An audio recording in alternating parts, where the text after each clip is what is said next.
りがとうございます。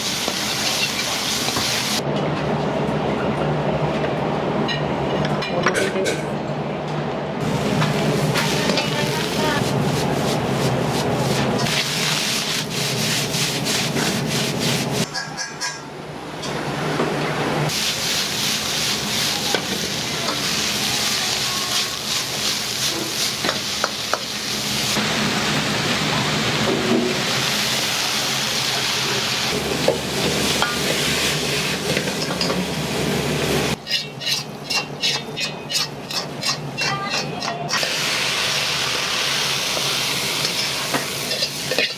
じゃーい。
今日はよそ行きのジャンバー着てきとる。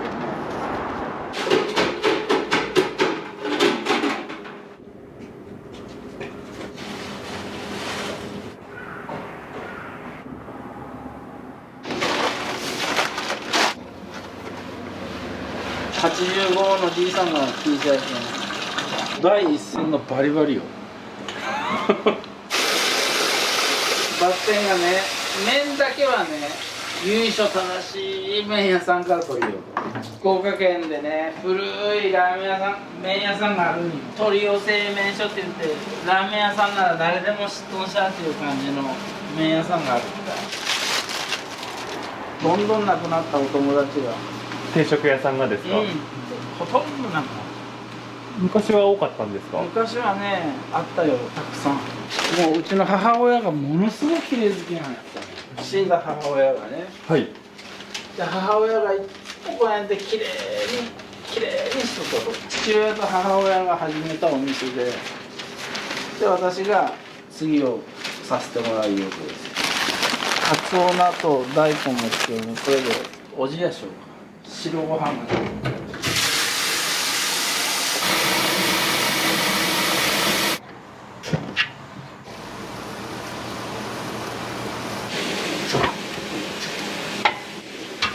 コメント取らんと全部これ粕山地下桂郡のこの辺のお米だけです。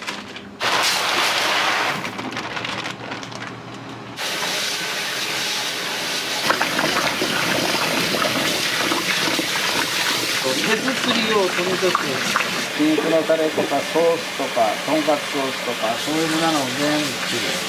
美味しくなれ美味しくなれと思ってこれでお米混ぜる時も研ぐ時もご飯屋さんやけんね、ご飯が美味しいですね、お味噌汁が美味しいですねって言われるのが一番嬉しい。経理の学校に行って経理の勉強をして近所のお肉屋さんに入れてもろうて、でそれが終わったら今度は近所の魚屋さんに入れてもらう。肉と魚を覚えて、でそれからここに入る。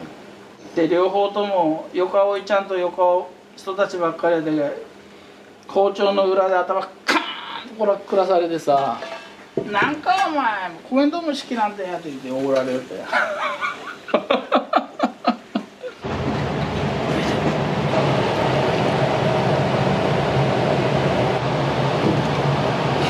今日の日替わりの、メンチカツの仕込み、玉ねぎを炒めて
ミホーラン、ちょっと遠いけどね、有名な卵屋さんがあって美味しい、ものすごく美味しい。今まで何十年も取り寄った卵屋さんが廃業されたんで、次の卵屋さんをじゃあ紹介してくれっていうことで、卵かけご飯した時にもう衝撃が走ってね、あんまり美味しくて、ほんまね。お孫さん今おいくつなんですか？ 4歳と1歳。かわいいったいこれが。おいちゃんおばちゃんはすごく多いけど、その学生さんがね、やっぱ遠い県今度ね、昔は学生服着て清田ばってさ、一番売れるのはね、やっぱね、ホルモンとか焼肉のタレを使ったやつがすごく売れる。一番はもう焼きちゃんぽんって言ってうちの、まあ一応看板メニューだよね。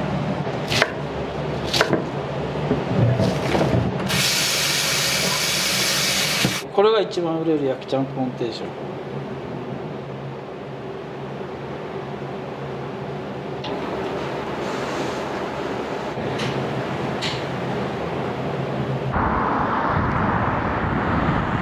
1軒2軒3軒4軒5軒ある、この敷地内に。もう全部田んぼやったけん、飲食店なんかなかったからですね、この辺に。そこも全部田んぼやった。ブロッコリーを日本で一番最初に作り出したのが粕山だから、ブロッコリーはすごく有名よ。生姜焼きも出しておきますか？はい。毎日ご注文いただいてます。はい、どうも。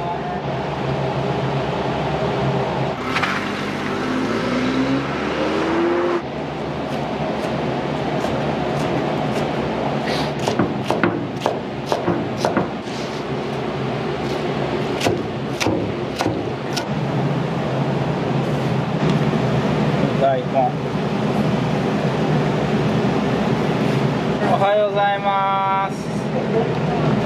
はーい。よし、ご飯食べようか。めちゃめちゃ美味しいです。親父コックなんですけど、なんか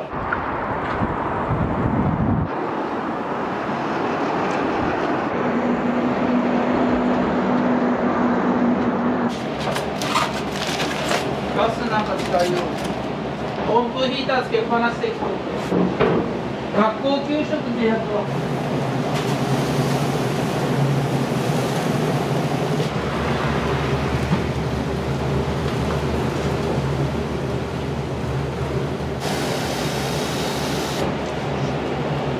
庭に咲いてるやつなんですけど、なるべく成果を生けたいと思うんですけど、でも必ずお花は置くようにしてます。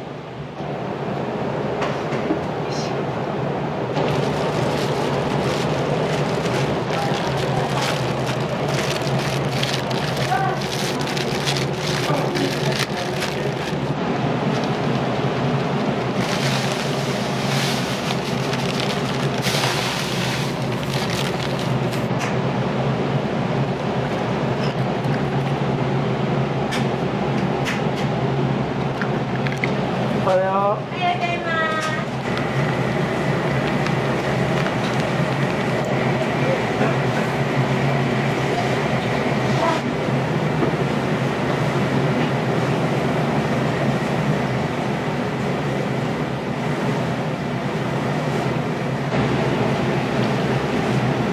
これちょうど入ってる。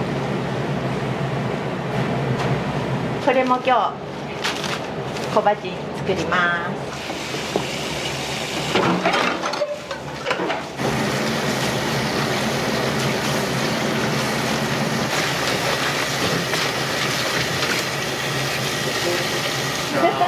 あやー、じゃあ普段通りでいいって。住所は教えんとよ。電話番号も教えてないって。あ、そう。あ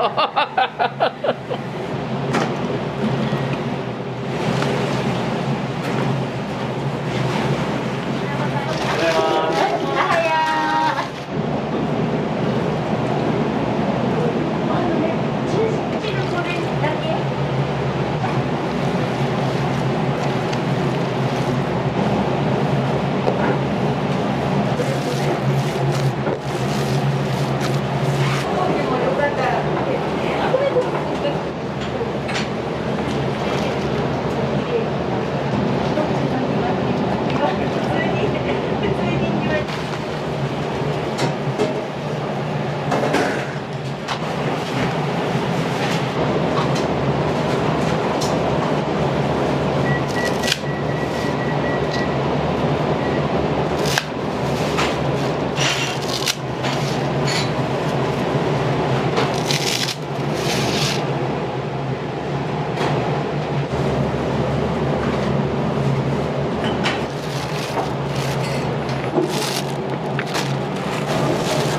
イレ取って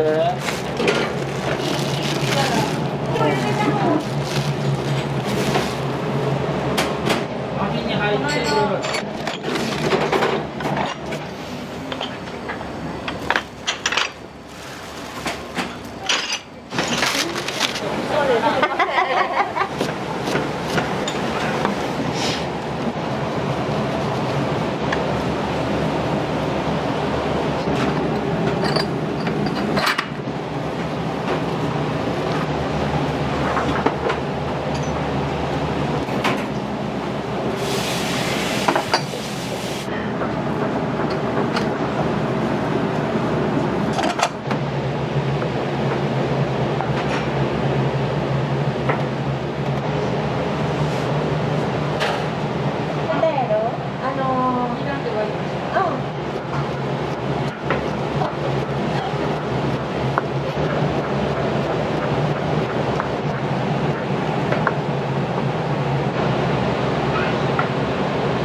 本当よ。飾りに使います。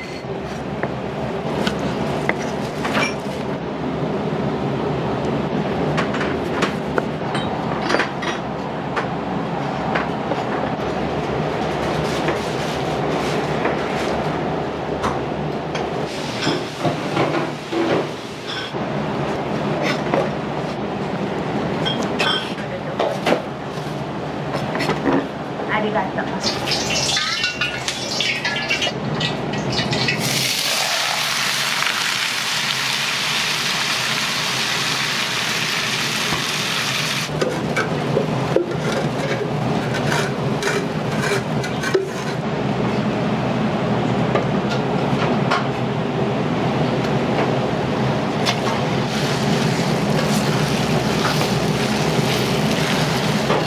美味しくなれててリズム取ってし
金柑どうした？うちになったから。金柑なったぞ。約2トン。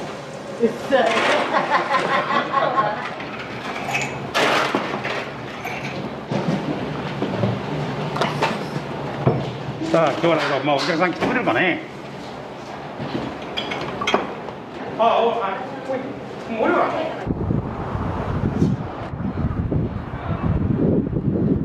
ケチャップの大盛り。はい、わかりました。親ちゃんの大盛りね。はい。焼肉定食1枚。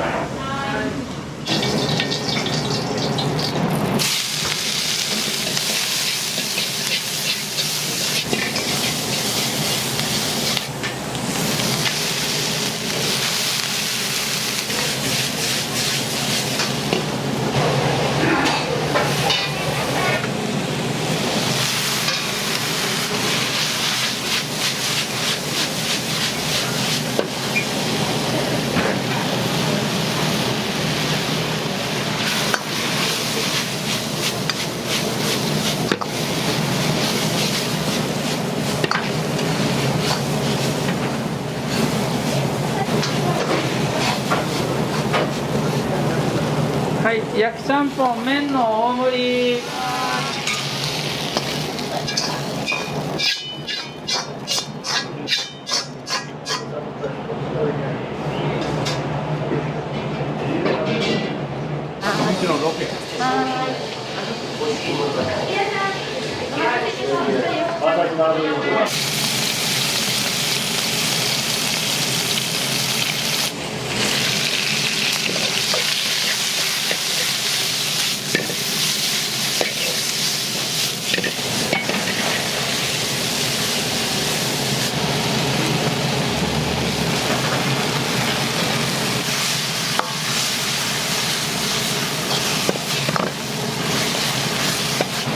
はい、焼肉定食。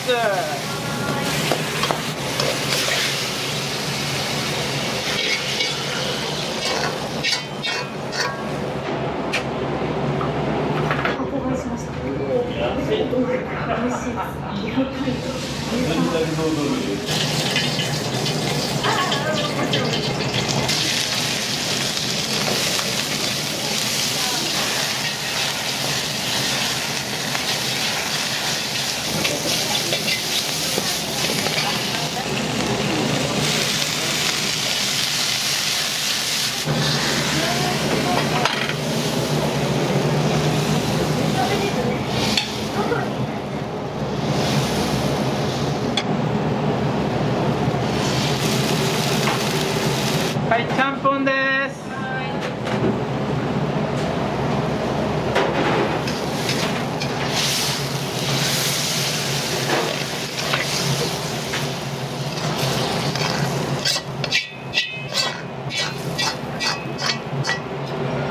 はい、どうぞ。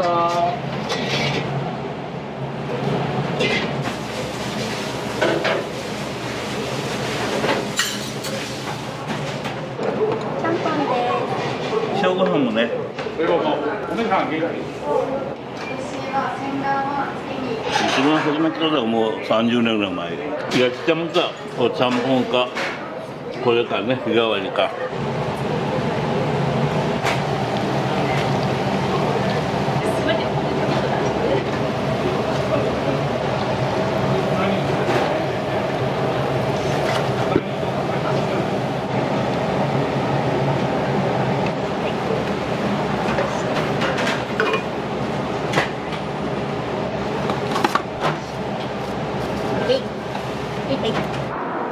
車入ってるよ。命がけや。命がけよ。私が可愛いからね、一緒に来たいって。どうぞどうぞ。それはそれは。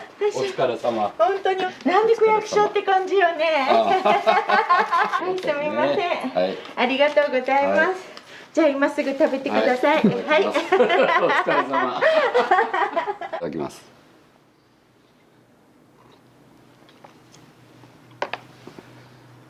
ミンチカツかな。これ美味しい。味付けも程よくてね。柔らかくて。大変美味しい。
も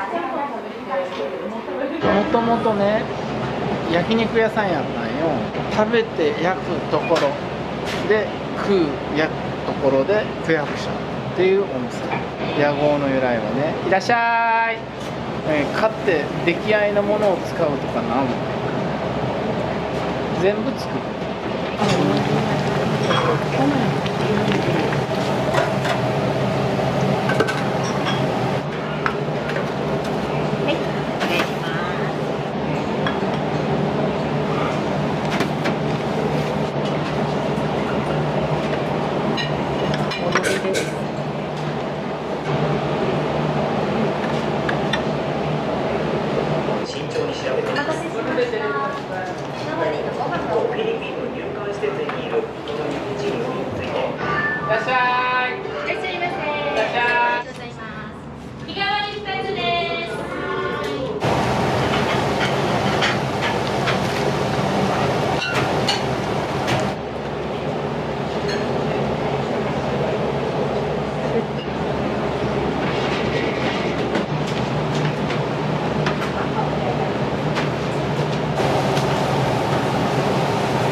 初めてです。めちゃくちゃ美味しい。美味しいです。はい。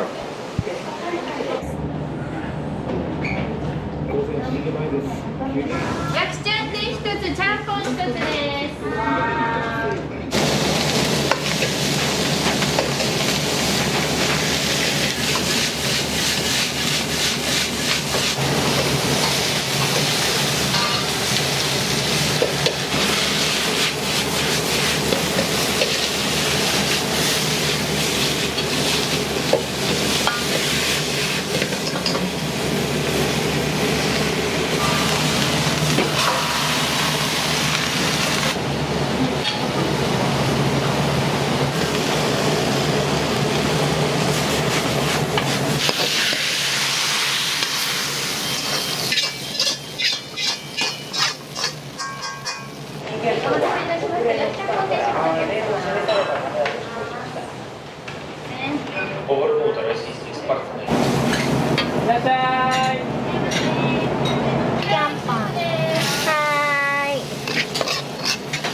お願いします。お待たせいたしました。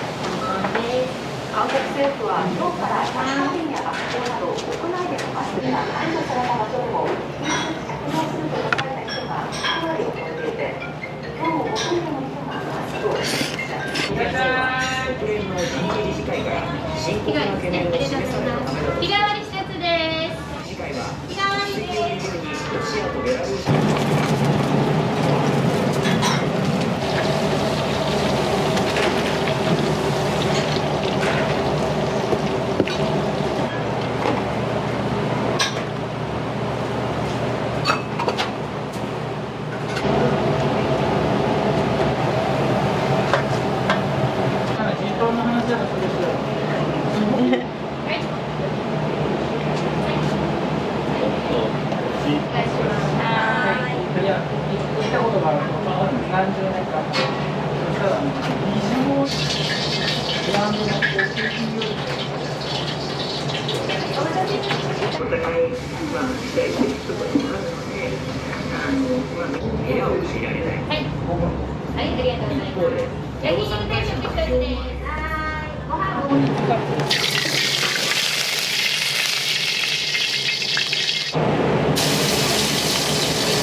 いらっしゃい。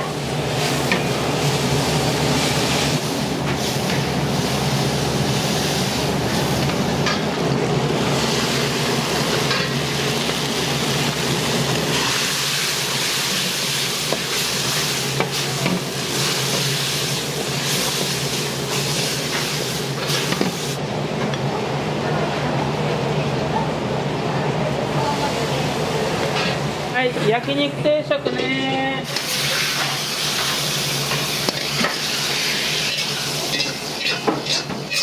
いらっしゃい。はーい。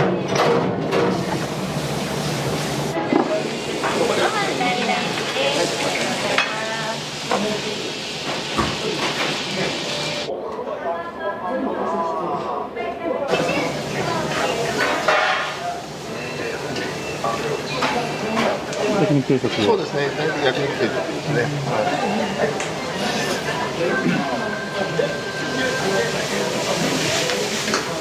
あんまり塩辛くなくてすごく美味しいんですよ。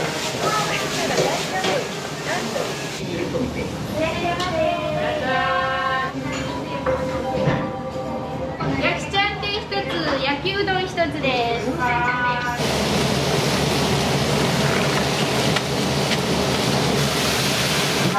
らっしゃい。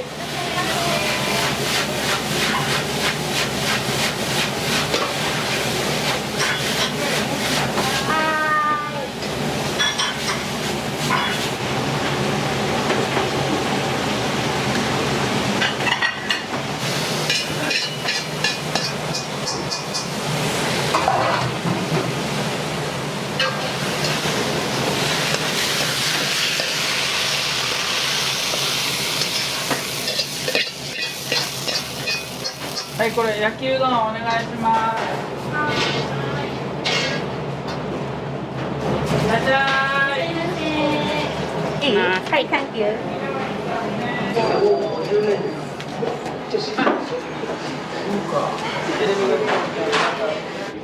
焼きちゃんぽん、焼きうどん。母ちゃんの味だよ。隠れメニューだったの。本当はね。それを出してくれたのが初めて。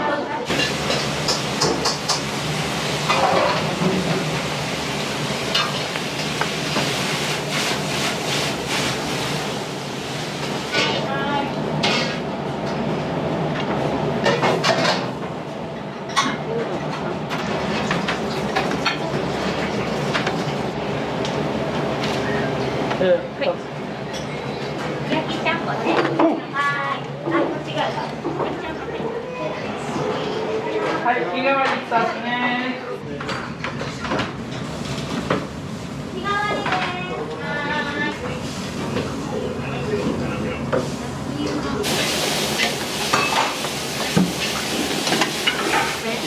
いらっしゃい。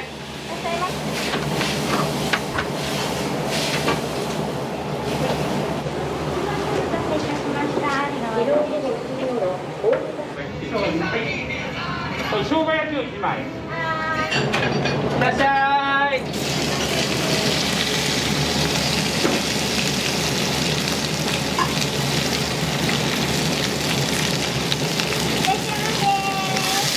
いらっしゃい。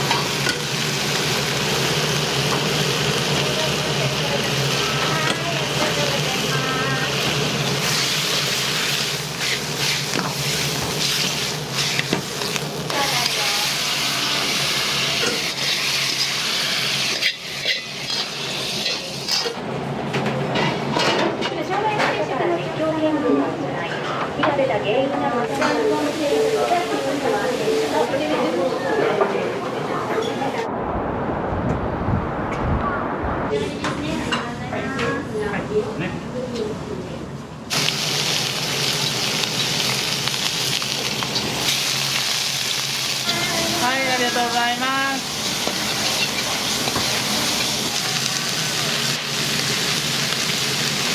お願いします。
とうございます。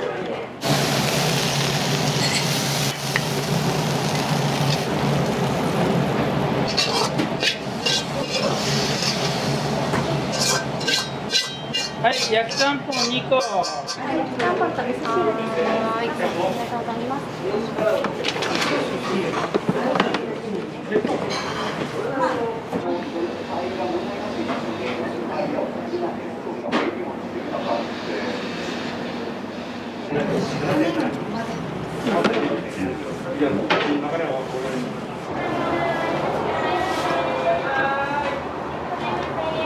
ちゃんの大盛りです。はい。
日帰り2つ。はい、わかりました。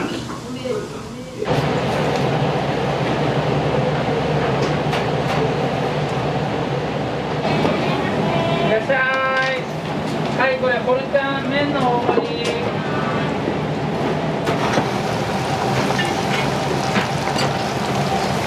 焼きちゃんぽんいきます。はーい。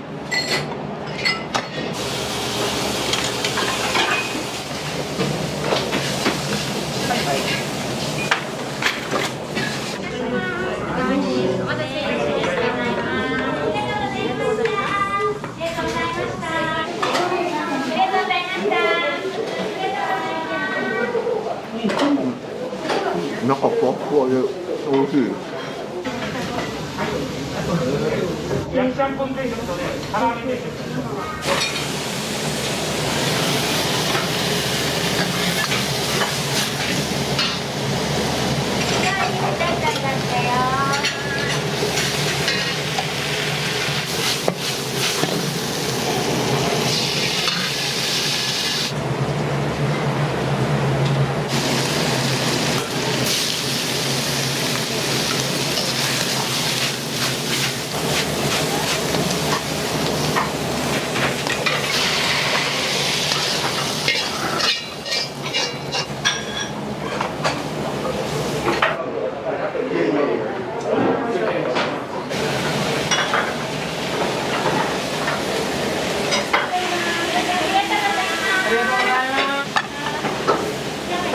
ありがとうございます。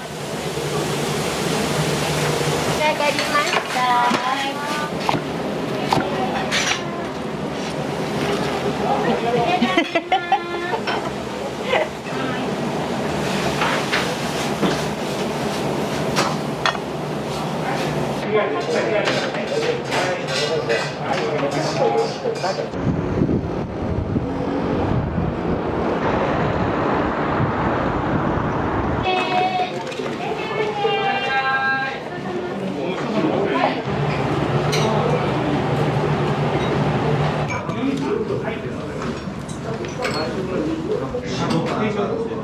単品で。はい。い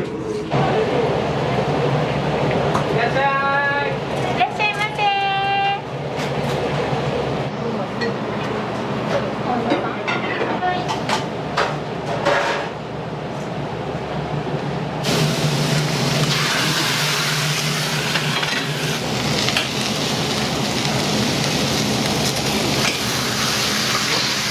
はい、これ最初ちゃんぽんと焼きちゃんぽんがあるよ。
はい、生姜焼き。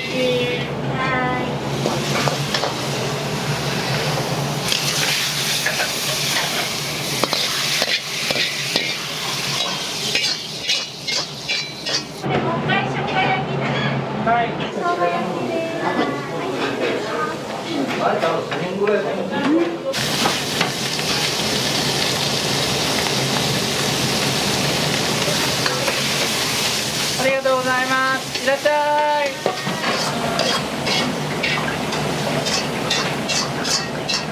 はいどうぞ。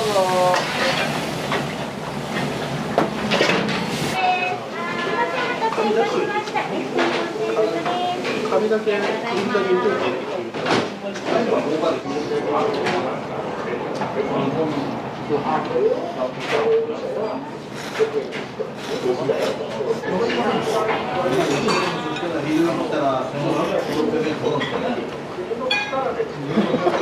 おいらっしゃい。はい。じゃあ日替わりを1枚ね。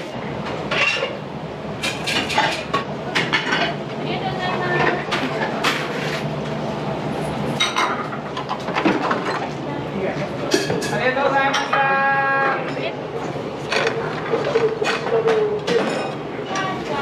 じゃあこれ200円。はい。ありがとう。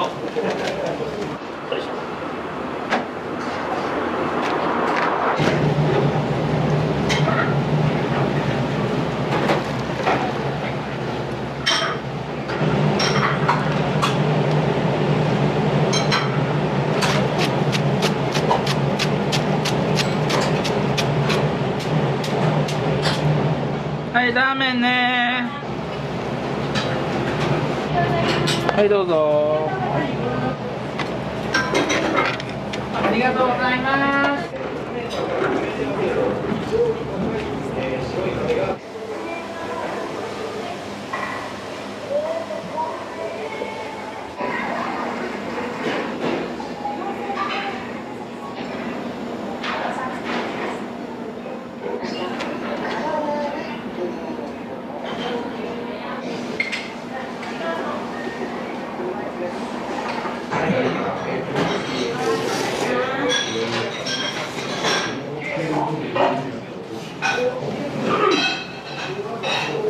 家庭的な味。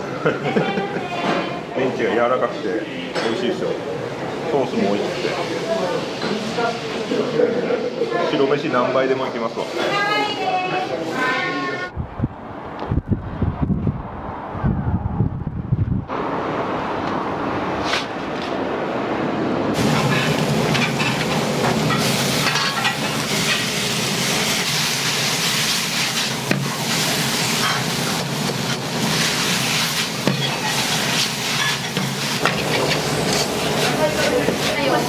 はい。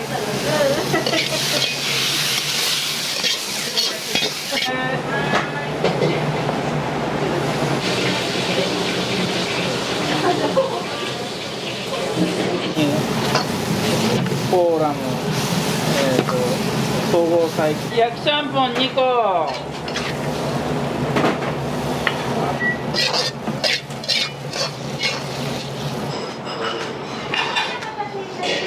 待たせいたしました。焼きちゃんぽんです。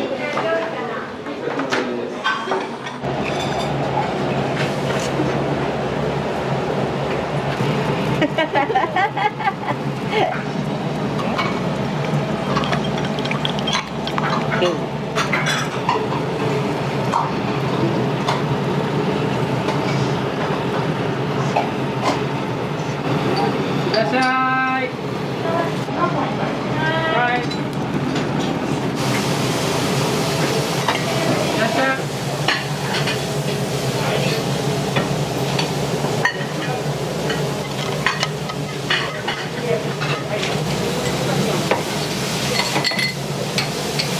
瀬古さん、写真お願いします。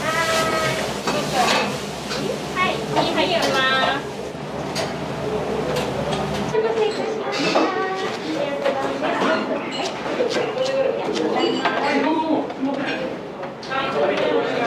ました。日替わりです。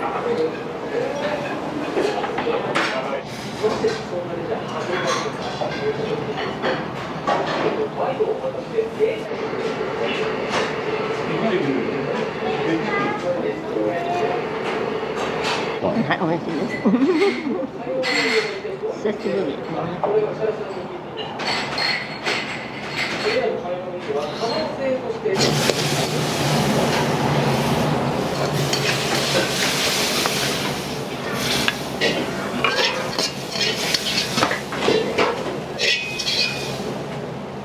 はい、生姜焼き上がり。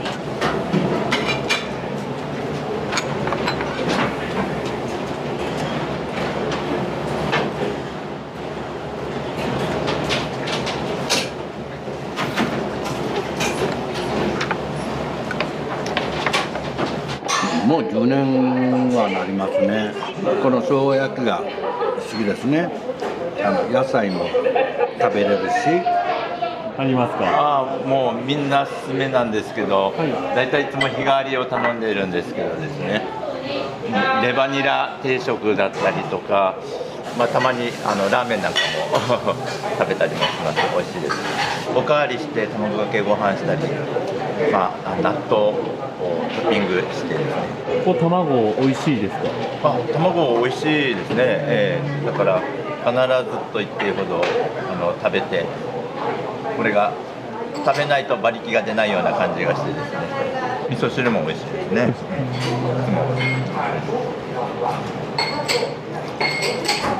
いらっしゃい。いらっしゃいませ。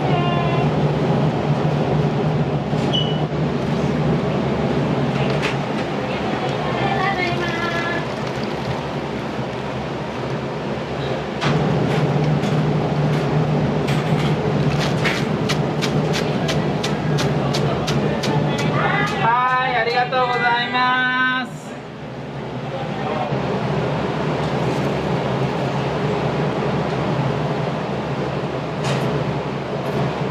はい、出来上がり。ここ。ここね。はい、お待たせしました。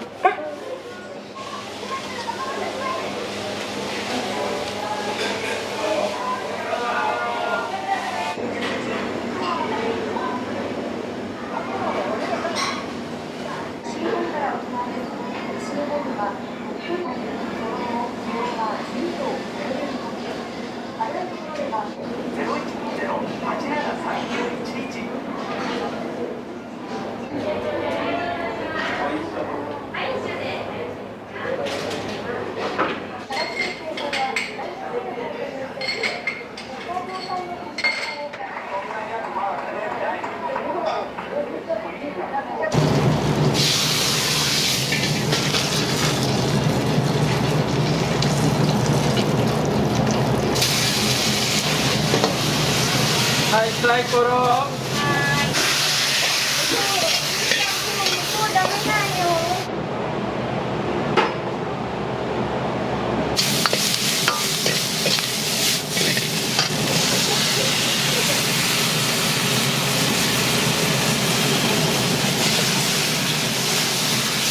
はい、豚丼。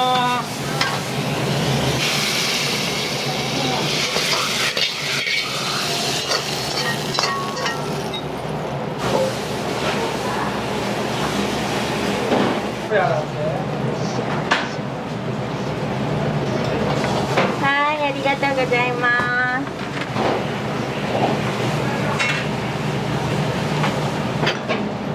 何から一番作るの？何でも OK。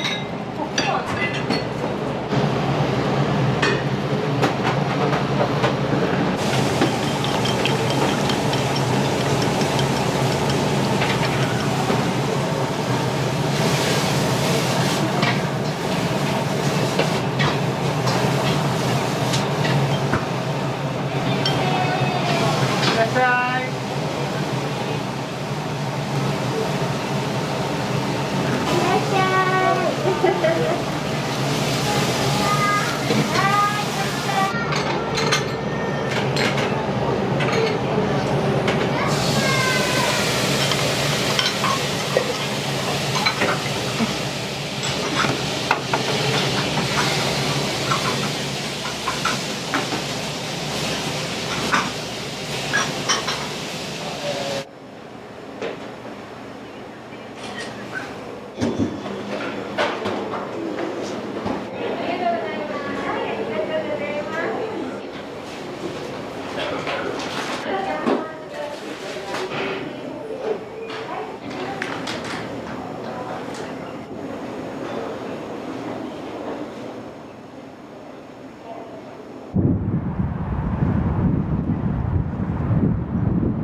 こんなのは枯らしてしまうぐらいもう儲けたところ半分ぐらいが焼きちゃんぽんやこれ焼きちゃんぽん麺の大盛りやるんだ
僕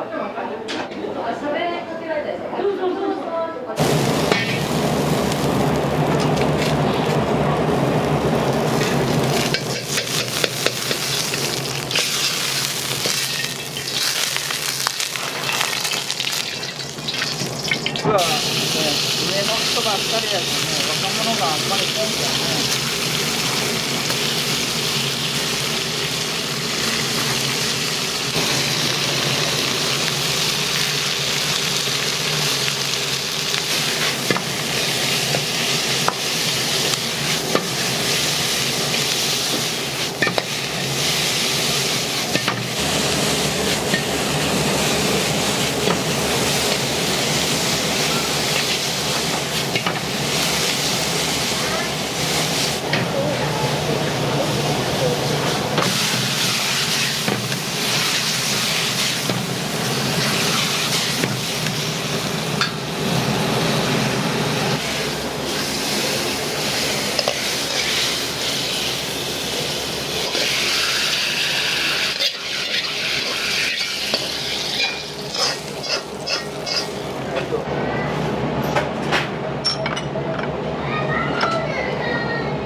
どうよ。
気持ち悪くなる。今なんか美味しいソーダです。あ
りがとうございます。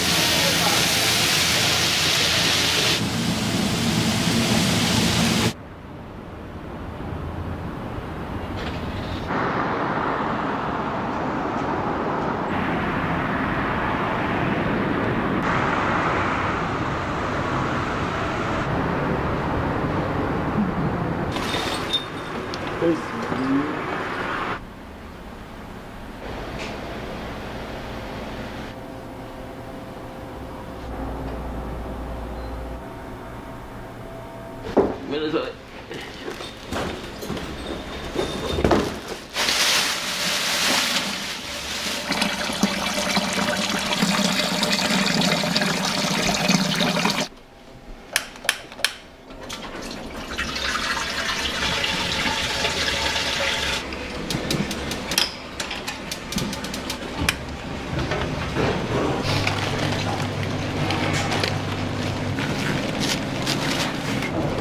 はい。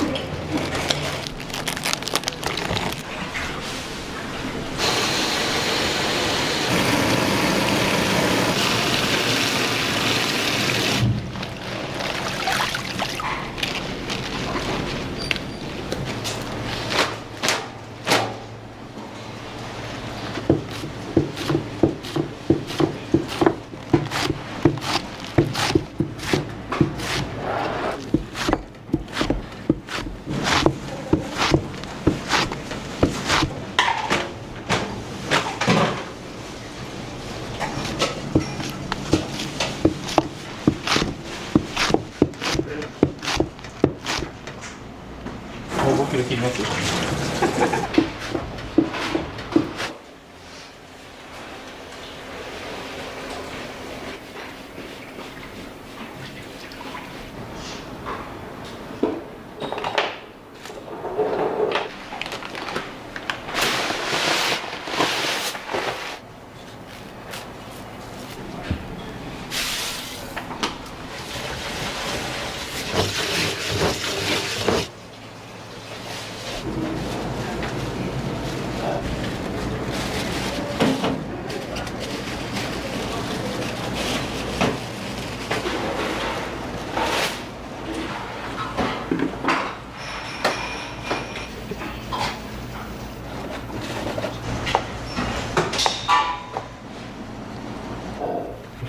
もう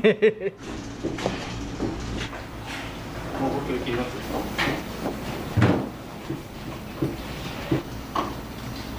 焼きそばセットのサラダ付きで、それの分のサラダです。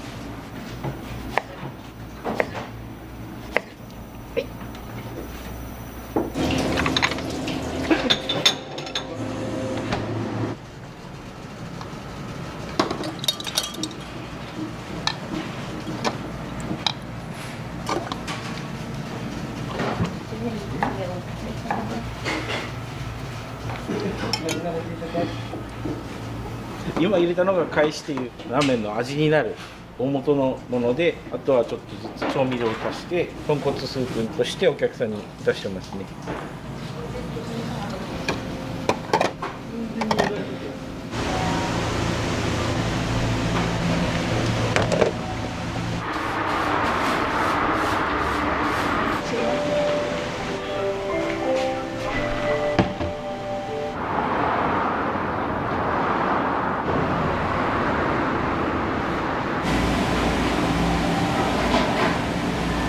特徴的には食べやすい長さでも作ってますし、太さもで、機械の圧力でコシのある、焼いた時にはパリッとで、中はもちっとなるように作られてます。今混ぜてたこれはタレです。これは全く分かりません。奥様しか分かりませんのでちょっと醤油が入った感じの難しいですねソースの味が知ってるのは社長の奥さんとその娘さん2人だけです。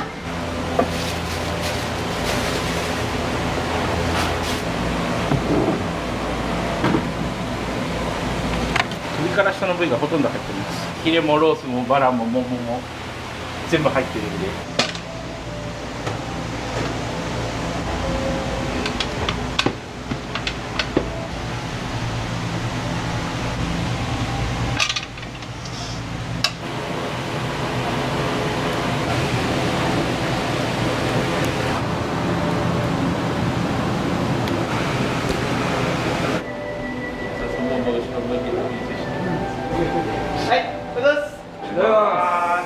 愛情あるサービスを適正な価格でお届けし、お客様と共に愛ある社会づくりを目指します。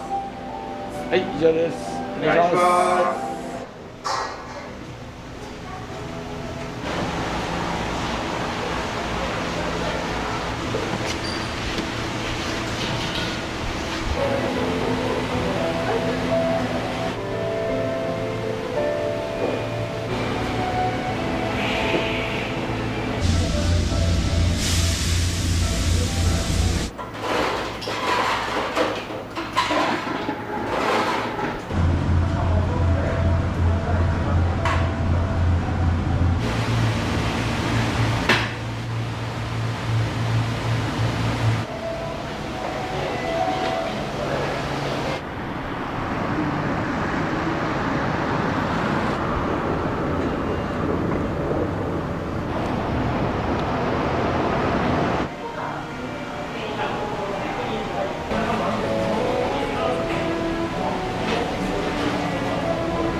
いたします。はい。焼きそばに卵を入れてもらう。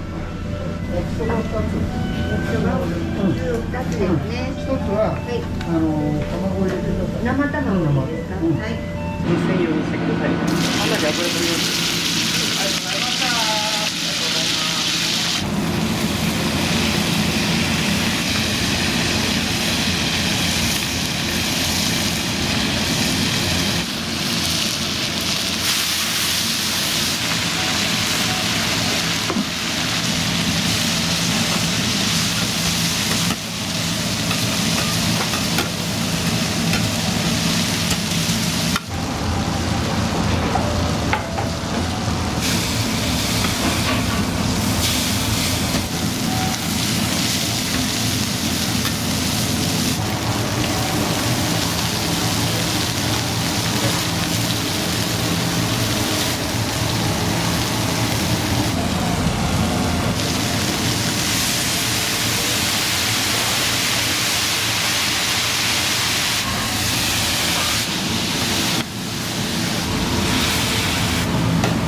もう日田ではもう絶対これだね。焼きそばはもうこれしかない。よそ行った時ツルツルっとしたとろっとした焼きそばじゃない。信じられん感じがする。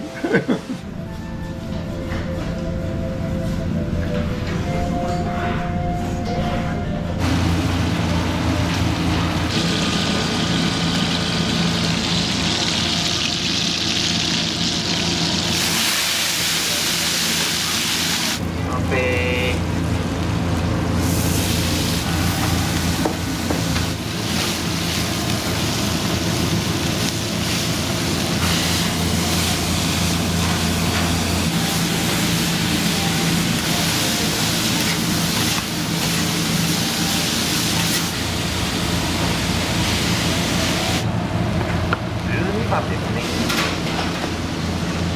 ここ大盛りを一つずつ上手に。最後半のサービス行ってますので、これを包丁してあげます。大盛り3枚と頂戴そうですね。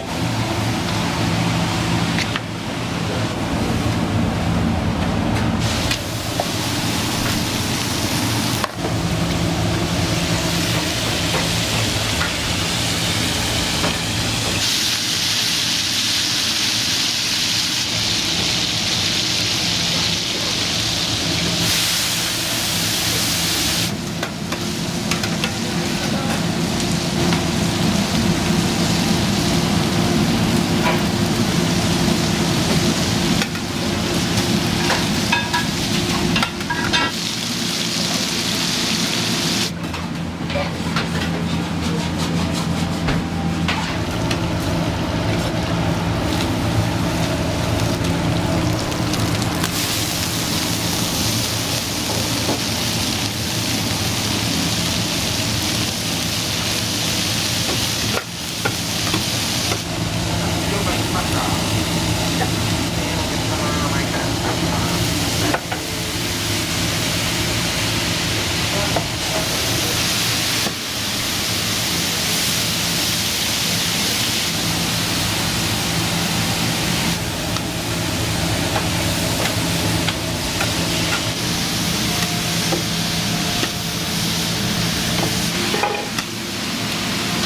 大分では支店なんかいっぱいあるね。福岡にもあるし。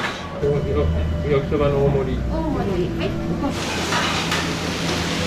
大盛り、はい。は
い。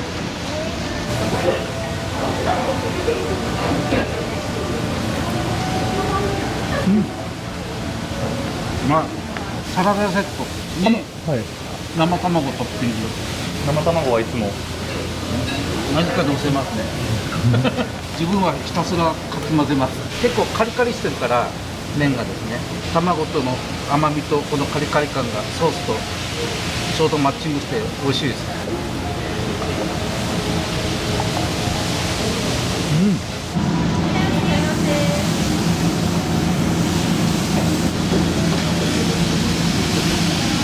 ランチはご飯がサービスって書いてあったんですけど、パリパリ具合が好みだな。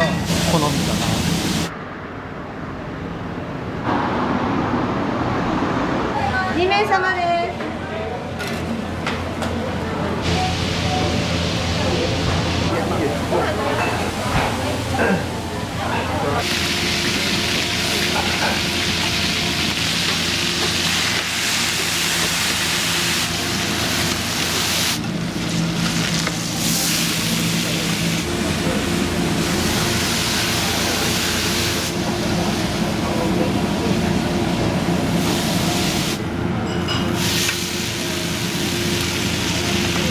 もやしがたくさん入った焼きそばなので、もやしの水分を逃がさずにというかですね、麺がつるっぽくならないように強火で丁寧に焼くことを心がけています。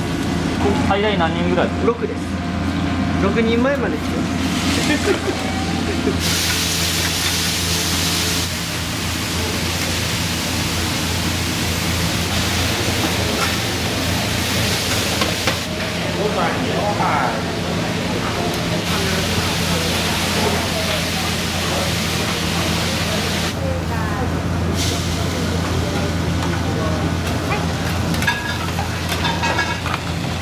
はい、カウンター何番です。生卵おいりです。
ここの一番の焼きそばです。もう大好きなんですよ。この目玉焼きを入れてからトッピングするのがもう最高ですね。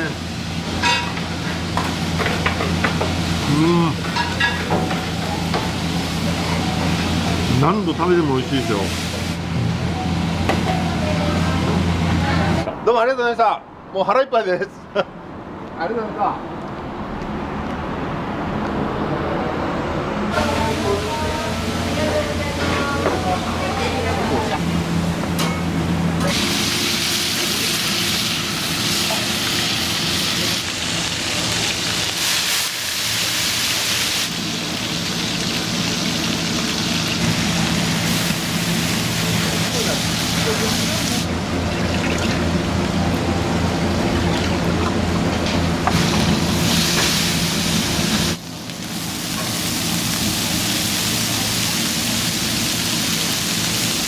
これで何人前ですか？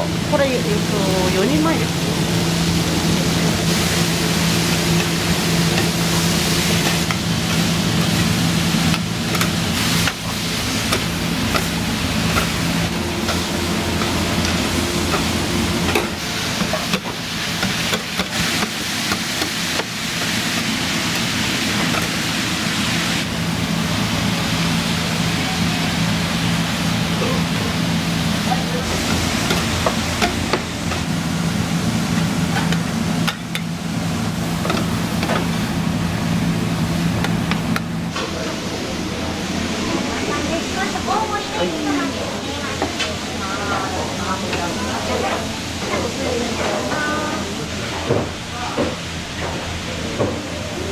胡椒結構取られてましたね。自分入れる。ピタに来た時はね、必ず。これパリパリがいいですよね。鉄板だからですか。いやなんかちょっと作り方が違うんじゃないですかね。ソースの作り方はもう本当に少ない人しか知らないって聞いたんですけど、私と娘この頃下の娘にやっと教えたんです。コロナが流行った時、私たちがねかかったらアウトでしょ。京都に住んでる娘にも教えて、朝一新幹線で来て作ってさっとまた帰りました。誰にも会わずに。もうどれだけ忙しくてもお母さんと娘さんがやります。夜中でも。どんなソースの味なんですか？酸っぱくはないですね。まあ召し上がってみてください。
大盛りのトッピングなしで。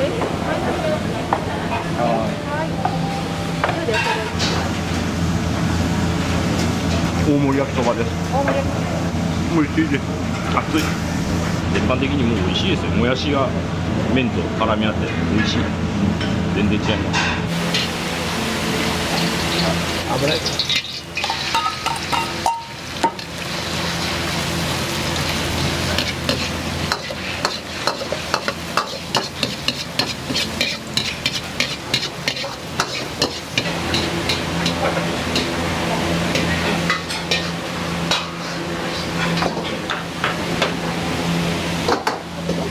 あとはちょっと入れるぐらいです。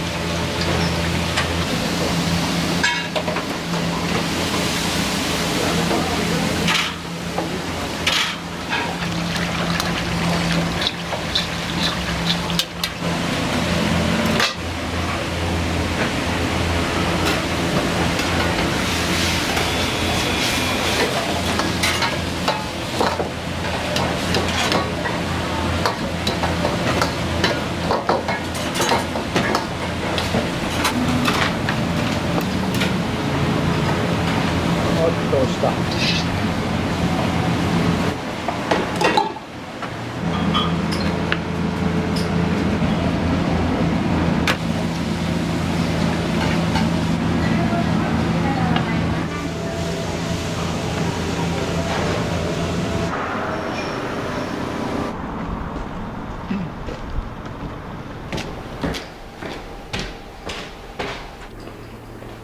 岡山から大ここはもう宴会場ですよね。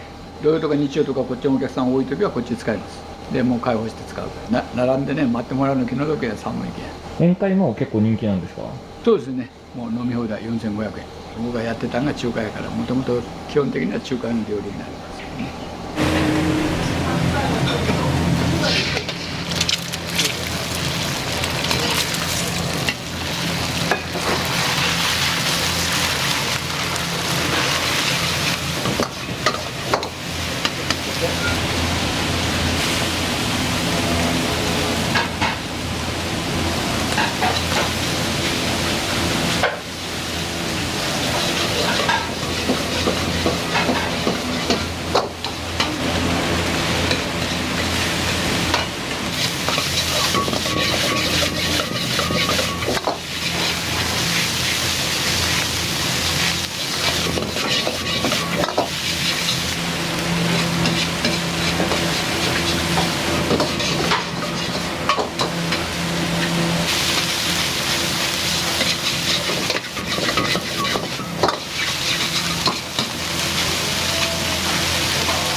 人気のメニュー、おすすめのメニューありますか？もうメニューはもうこれ一番単品でおすすめはね。おすすめはね、僕は好きなのはしそ青じそを上から吹き出す。多いのはやっぱもう卵と目玉ね、これは多いですよ。焼き方もしっかり焼いてくださいとか両面焼いてくださいとかいう人もおる。半熟であんまり焼かないでくださいという人もおるしね、そこはいろいろやけど、もう注文いただければ大体そのペースであげます。営業始めたのはラーメンで、ラーメンは下はほら激戦区で結構ラーメンがあったんですよ。でそれでなんか他のメニューを積んで先代が考えたのが焼きそばで、今は日田中が焼きそばやりだして、ラーメン屋がみんなやりだして、ラーメンも美味しいですよ。久留米ラーメンと違って脂っこくはしつこくはないです。さっぱりしてます。お願いします。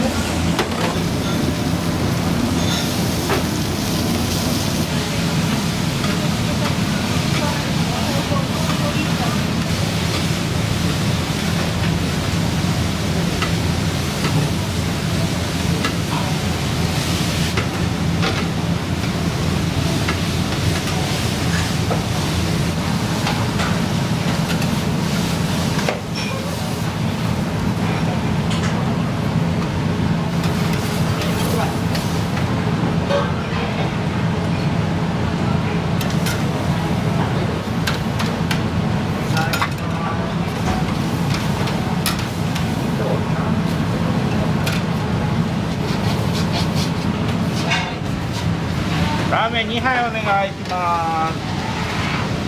2番、3番。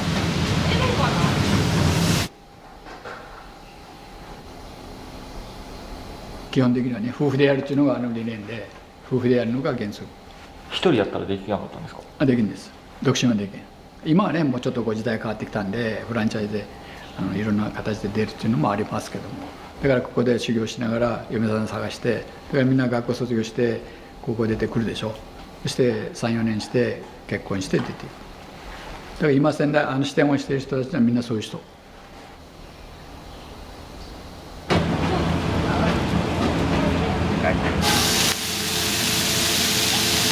もやしが、特徴的でですね、スーパーで売ってるようなもやしは緑豆のもやしなんですけど、豆腐連では黒豆のブラックマッペというもやしを使っております。うまみがソースとよく合ってですね、美味しく仕上がります。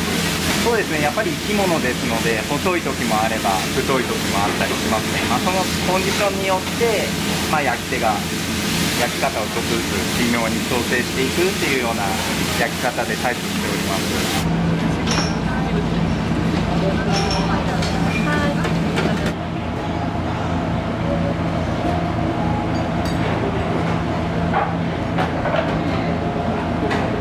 美味しいです。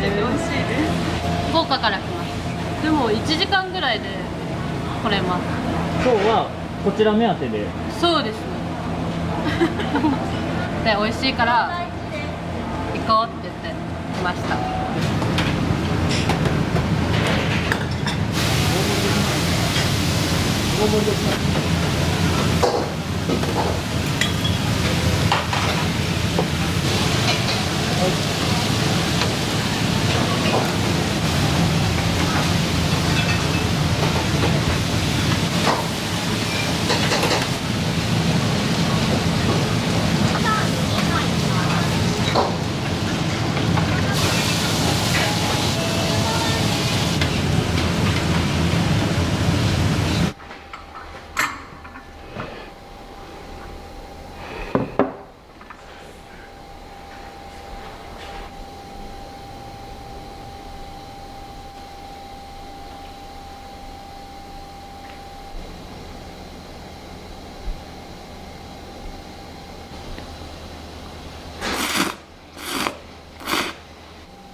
りがとうございます。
オムライスは卵何個分、12 12ですか。パッと振り目たとこしか覚えてませんけど、大型トラックにはねられました。350円、400円、どこもやらない。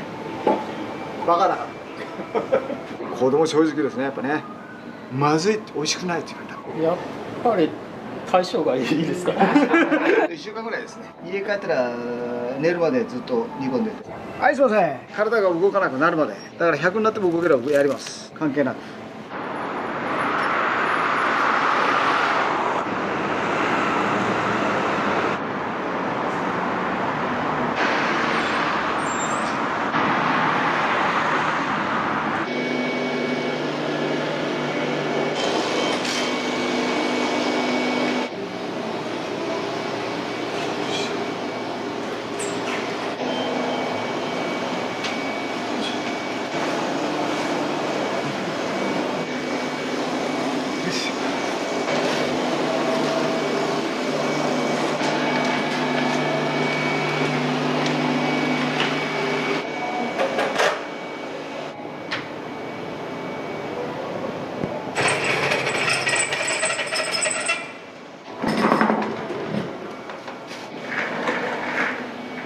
起きるのは4時半ですね。起きたらコーヒーを沸かしてうちの奥様にコーヒーを先に出します。今のは何をされてたんですか。うちの奥様に頑張りますから見守ってねって言ってました。いつも見守ってもらってます。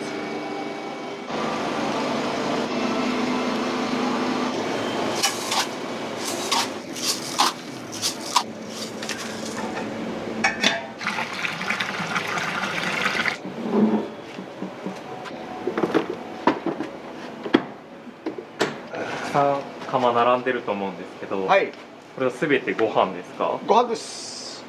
これ味噌汁、これはカレー。寝るのがですね、大体早い時もあるんですけど、12時過ぎとか。でも大体平均的に1時から1時半ぐらい。いつからその生活をされてる13年前ですね。2010年の3月14日オープンしてからですね。最初きつかった。最初はものすごかったです。きつい。これ骨折してるんですよ。疲労骨折。それぐらいでパタパタっと動けないですね。これは僕は朝ラーメン食べますから。たまにいるんです。しょっちゅうは食わないんですけど。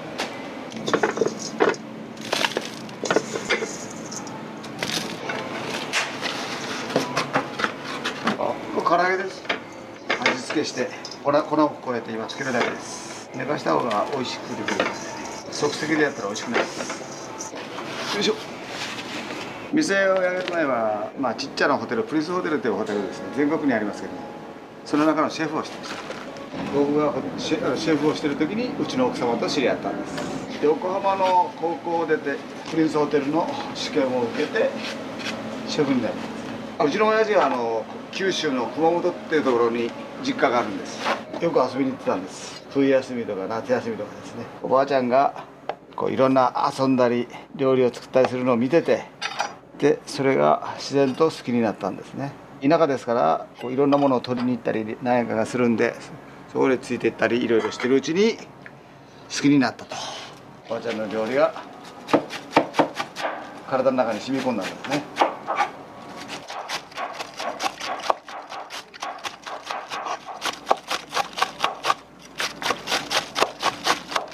雑なところは味噌汁ですいい味が出ますよ。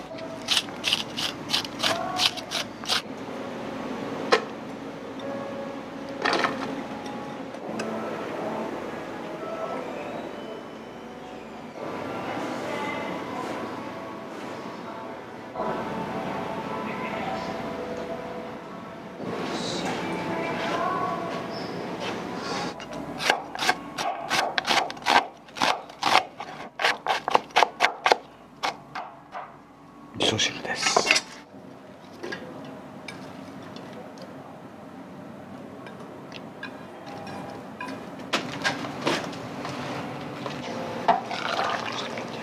キャベツと玉ねぎともやし、味噌汁の元になるのは昆布と煮干し類です。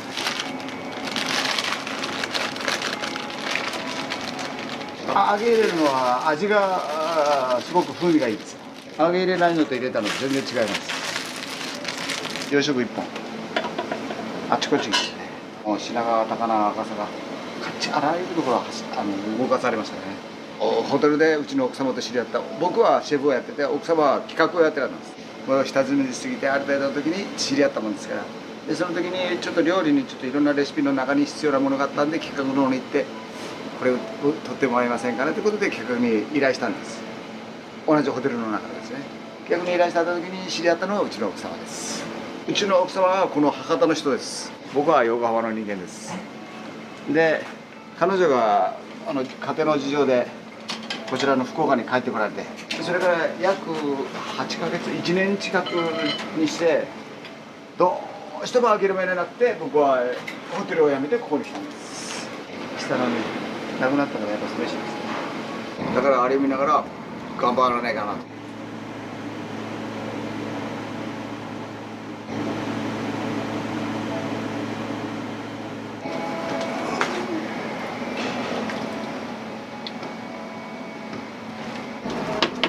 出てきてお客さんが食べて美味しかったって言われたらもうそれが最高に美味しい、嬉しい。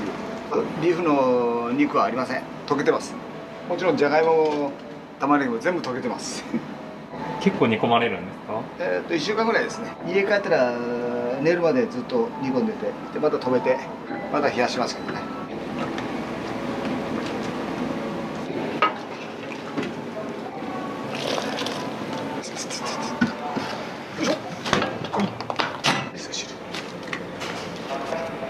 弁当にも使うし。よ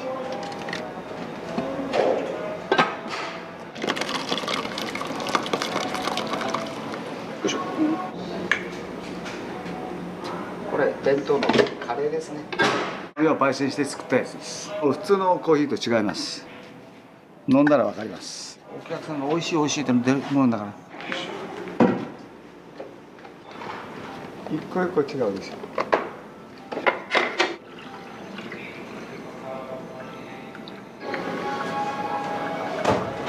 これタダでお客さんにあげるんだから安いコーヒーは出せばいいじゃないですか。美味しくない。でお米も安い米使わないのは美味しい米使うからお客さんたくさん食べるんですよ。ご飯3杯、味噌汁3杯、そしてコーヒーは1杯、もう1杯飲んでいいどうぞ構わないです。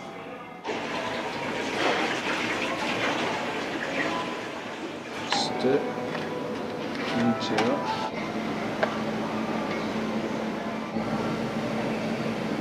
ぎっしりそこに埋まってますね。いやいや、これで少なめに、前はね山盛りしたんですけども食べきらんってお客さんが食べるぐらいの量にしたんですよね。これでも結構お腹いっぱいみたいなんですよ。お客さんたまにいますよ。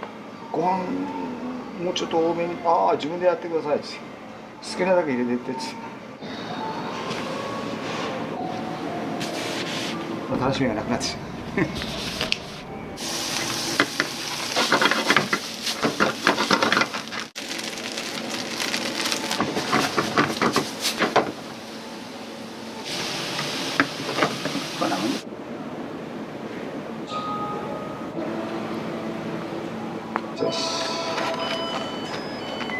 初めてですね、1年間はたい焼きを作ってましたんで、これたい焼きです。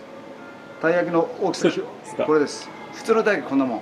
博多に来ていろんなお仕事をまずして、朝早く知った人に会ったもんですから、50メーター道路でこうやって喋ってたんです。たらトントンっていう音でパッと振り向いたとこしか覚えてませんけど、大型トラックにはねられました。入院したのが1年と4ヶ月ぐらい入院した。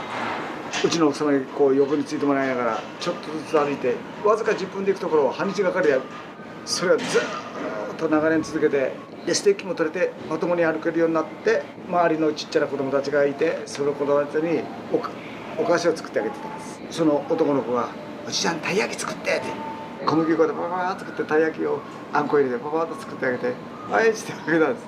たら「まずい」って子供正直ですね、やっぱね。まずいって、美味しくないって言われた。いろいろ試行錯誤して考え出して子供にだったら「あ、おじちゃん美味しい」って「美味しい」って言われたんで、それがきっかけでたい焼きができたんです。普通のたい焼きは美味しくない。3倍ぐらいですね。尾びれつければ40センチ、尻尾ですね、いろんなつければ40センチぐらいで、そういうやつだったらどこにも売ってないけんが、それ作ろうと。大将たい焼きばっかりしてちょっと飽きるけん料理とか作れんとってなった時に「ああ作れないことないですよ」って。じゃあ来週作りますから1つでいいですかって言ったら4つって、要するに4人で来るから4つです。それを作ったのがこの料理になるきっかけです。要するになんでできなくなったか言ったら、たい焼き作るのは12、3分かかる。これ2、3分かかんないです。側が焼けても中はドロドロです。焼けないです、そう簡単に。でそれに合わせるとこっちが大変です。でこれは簡単にできてパッと向こうにで、途中から「ああやめよう」と。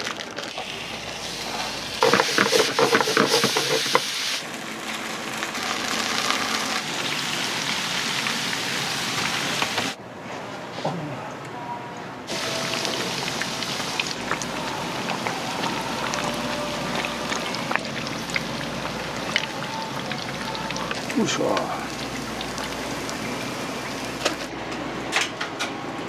いしょ。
お弁当は全部で何種類ぐらいあるんですか7種類です。300円、350円、400円。で、焼肉とか生姜焼きとか500円。どこもやらない。バカだから。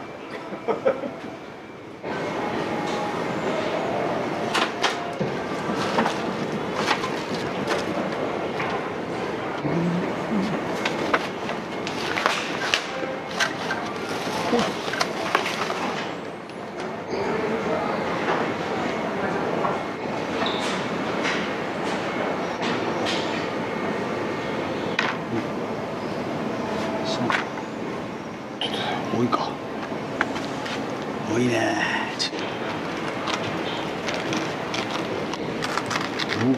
お、でかいな。お。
入れてください。すみません、カレーを。はい、そこにお皿があります。白いお皿。はい。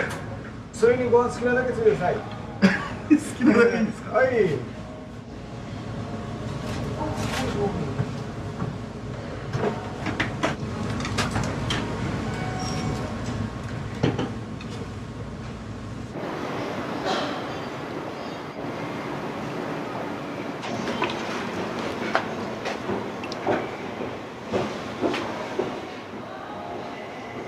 よいしょ、はいどうぞ。はい、失礼します。ありがとうございま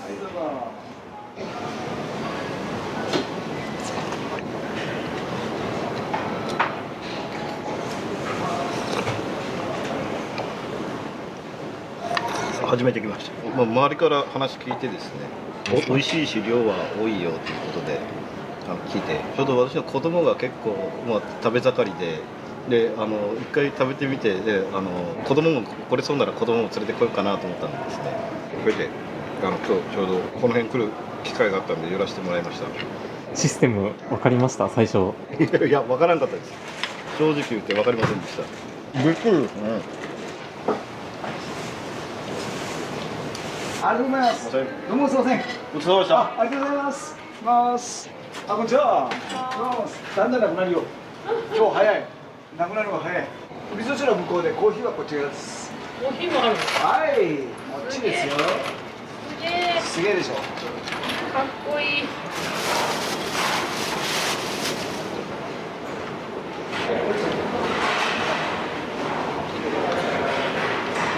今日は何を頼まれたんですか。今日はメンチカツ弁当です。ずっと買いに来続けられる理由というか、美味しいし、ボリュームあるし、安いし、あとは大将の人柄です。ご飯は楽しく食べたいですもんね。ありがとうございます。また行きます。ありがとうございます。はい。よし。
オムライスは卵何個分ぐらい使うの？普通サイズですこれ。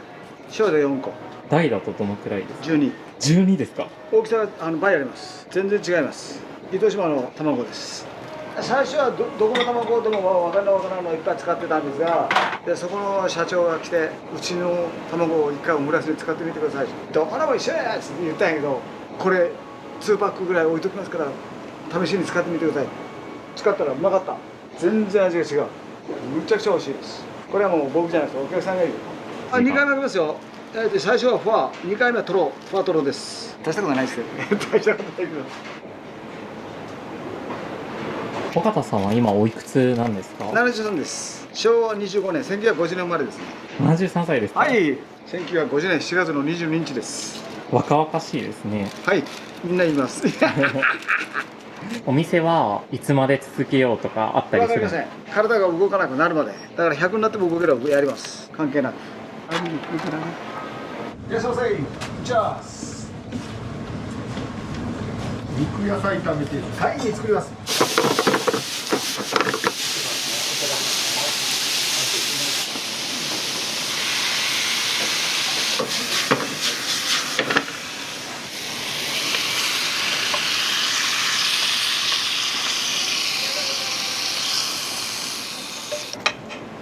っしゃ。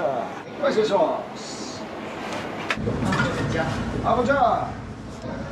ビーフカレーで。はい。よいしょ。はい、お待ち。あ、こっちか。はい、どうぞ。はい、すいません。結構お店にはよく来られたりするんですか？はい。もう14年。14年で、はい、ありました。今日頼まれたのは何になるんですか？ビーフカレーです。ビーフカレー。はい。いや、バラバラです。豚の生姜焼き丼とか、あとオムライスとか、そういういろんなの頼みます。人気高いのが、ビーフカレーでオムライスで生姜焼き定食です。大将の優しいところ、サービスしてくれてるところが優しいです。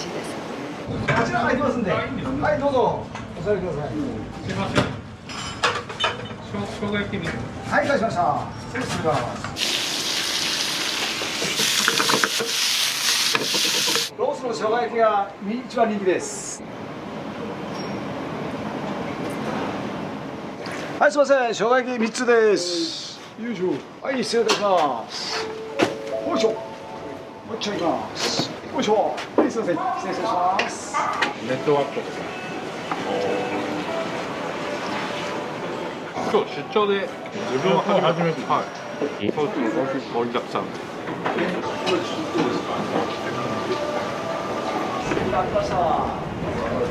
あ、どうもすみません。武蔵野向こうでコーヒーはそっちです。すみません、そっちから行きます。はい。はい。生姜焼き。はい、ナンバーワン。私も生姜焼き。はい、ナンバーツー。あ、違う、ナンバーワン。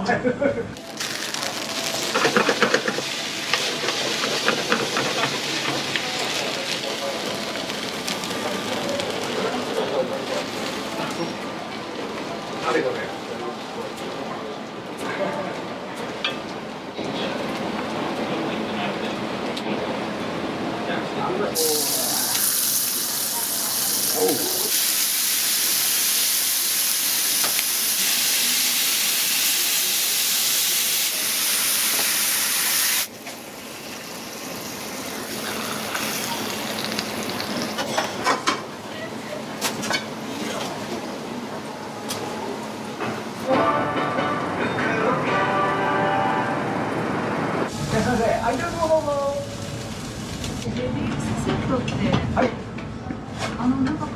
はい、大丈夫です。何も言ってください。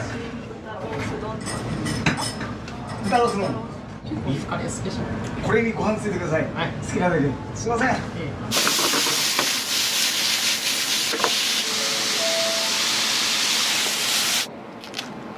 い、すいません。丼をよいしょ。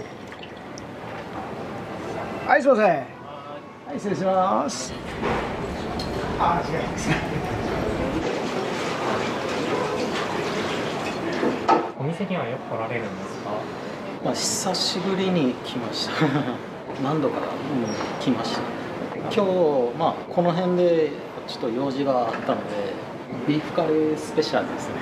自分は、何頼んでももう美味しいのでやっぱり大将がいいですかね。人柄がいいし、もうそれに味もすごい美味しいですね。美味しいし、間違いないです。はい、どうもありがとうございます。ありがとうございます。また来ます。はい、また来てください。ありがとうございます。あ、疲れてないですよ。全然。これだとか好きだからですね。お料理作るのが好きだから。あとはもうお客さんが美味しいって言ってくれるから、やっぱ嬉しいですよね。それだけですね。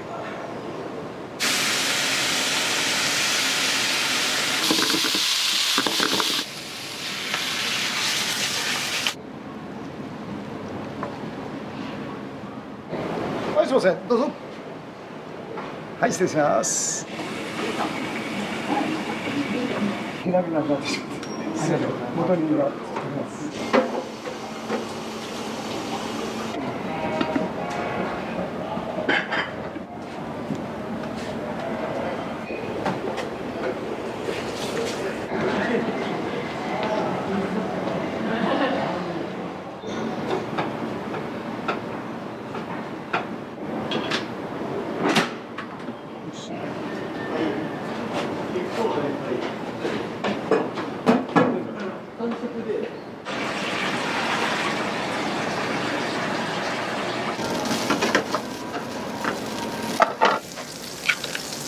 きいんですよ。小さそうに見えますけども、卵でかいんです。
麺醤。甜麺醤。あ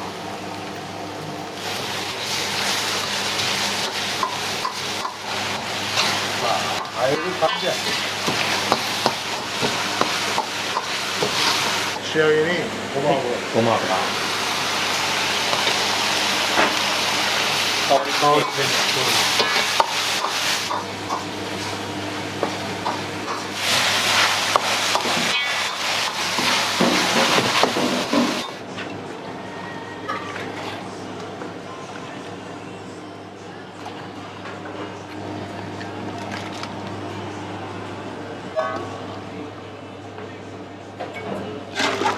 これが返しだよ。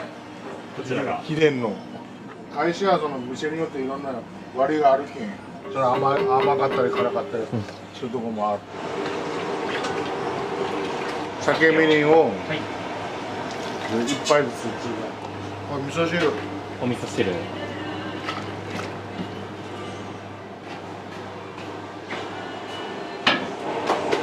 沸いたら昆布を出す。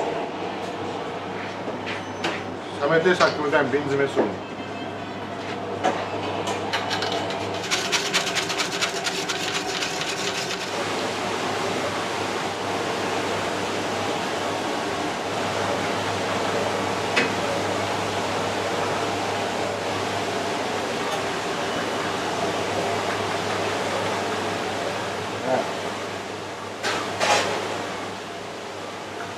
んでみて。ありがとうございます。飲んでみて。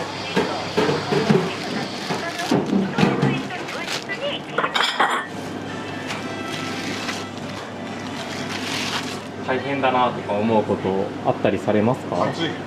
仕入れがやる大変。卵、油、小麦粉が上がったろ。全部上がるばっかり。おげんだんだん上げられんし。ラードでも5300円か。前はもう半年ぐらい安い時は2500円って値上げいくつしたけど、ちゃんぽんいっぱい1000円とかなんかダメやん。それぐらいせなもうやっていかれん時期になるよ。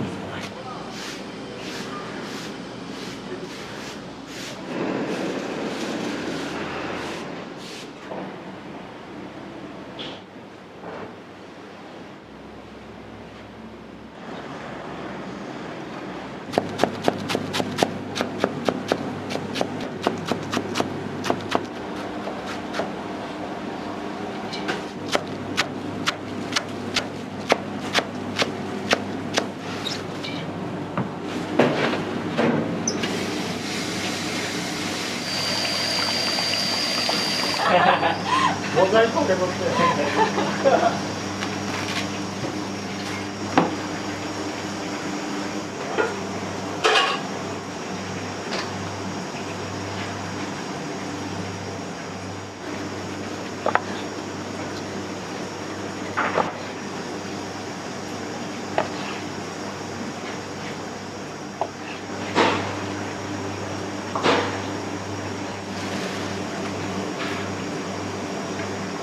とんかつのカツ丼とかのカツです。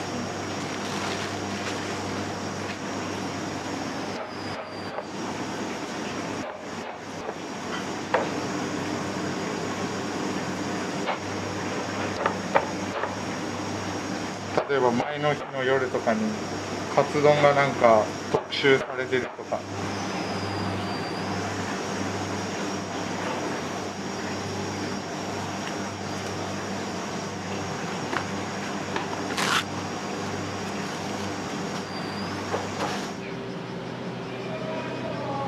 焼きちゃんぽんはもう代替わりした時からずっとあるメニューになるんですか？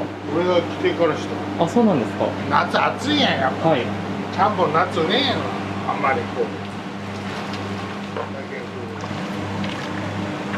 まあ焼きそばみたいなもんや。やばい焼きそばや。あ、持ち帰りが多いん。ちゃんぽん持って帰られんけん。焼きぽんやったら持って帰られる。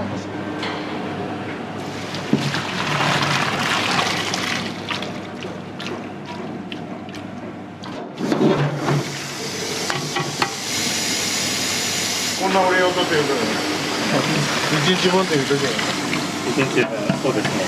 五目ちゃんぽんと焼きぽんが普通のちゃんぽん。五目やったら人参、あさり、イカ、ちくわ。思ってる。一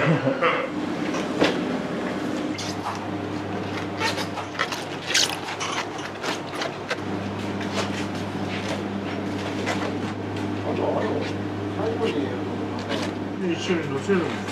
なんかあれだこれ。卵豆腐。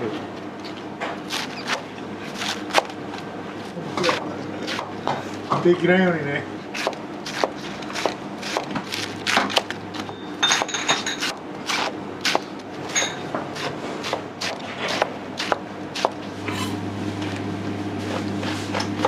子供の時からなんかお店のことを考えられたりしてましたか？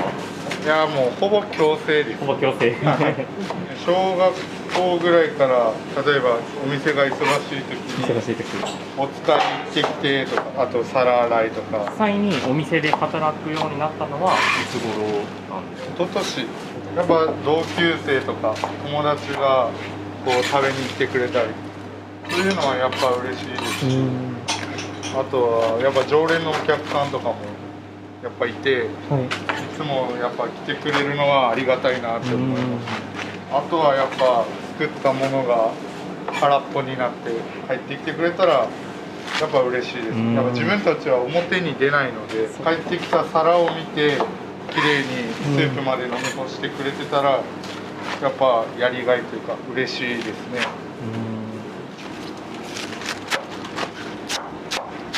こちらで何日分ですか？これもう1日で1日分。午前中この2箱切って、で午後はまた2箱切る感じ。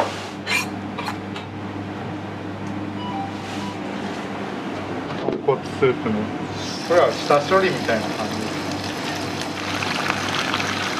アクですね、とか血が固まったやつ、これをしてたらスープを取るときに余計なアクが出なかったり臭みがなくなったり、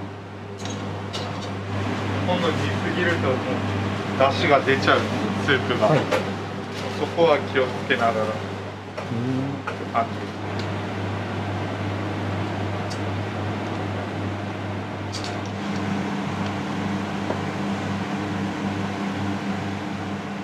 スープは豚骨鶏ガラ、まあ、どんな人も言えばいい。ちょっとあっさりになる豚骨ばっかりで濃いんや。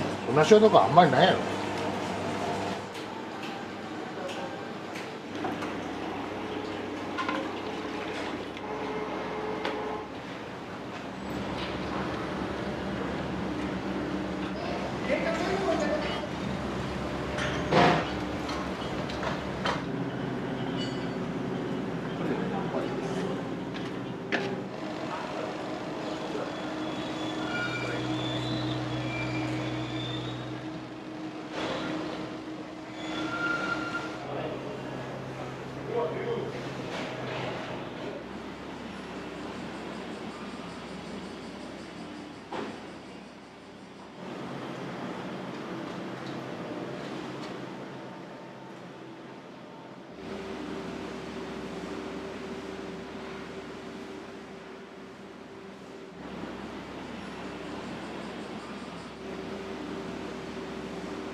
いらっしゃいませ。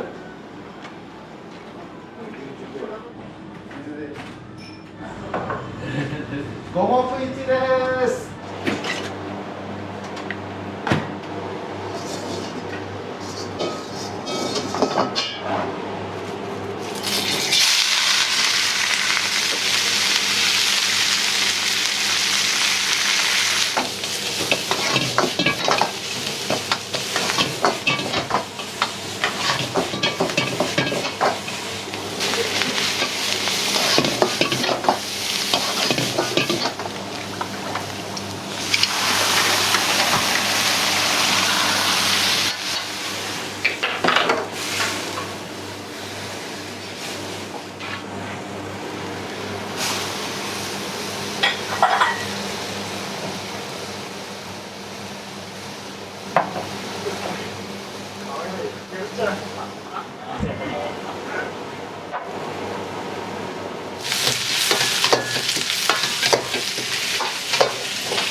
まいね。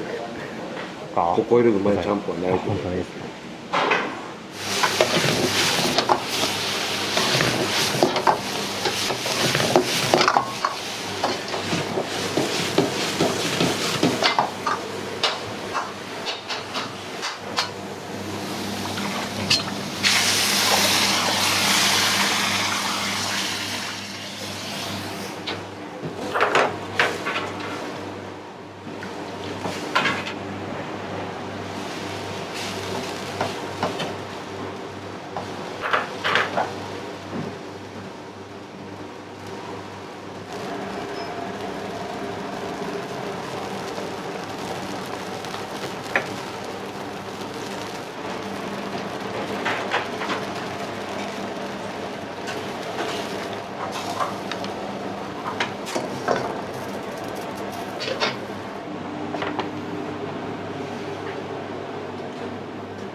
ちゃんぽんと大盛りちゃんぽん。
麻婆定食ってあるんですか？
山椒です。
上に乗った野菜でビール飲んで最後にはい麺を昔ながら美味しい。17、8の時からやけ45年ぐらい。45年ぐらい。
お好きな方も結構多いの。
これは大盛り。大盛りです。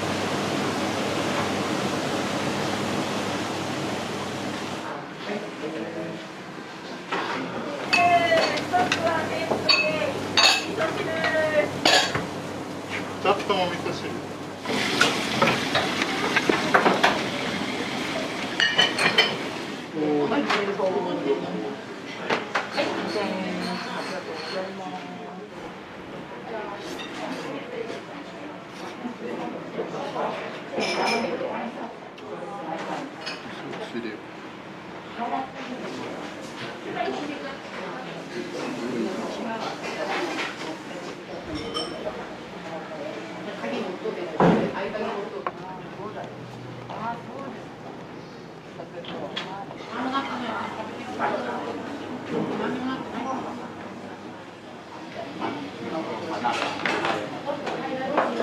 もともとどちらかで修行をされてたんですか？自分は大分で一応2年半。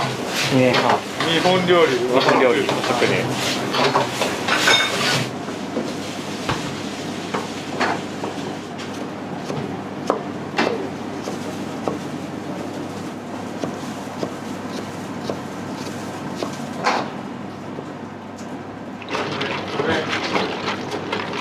作り寄って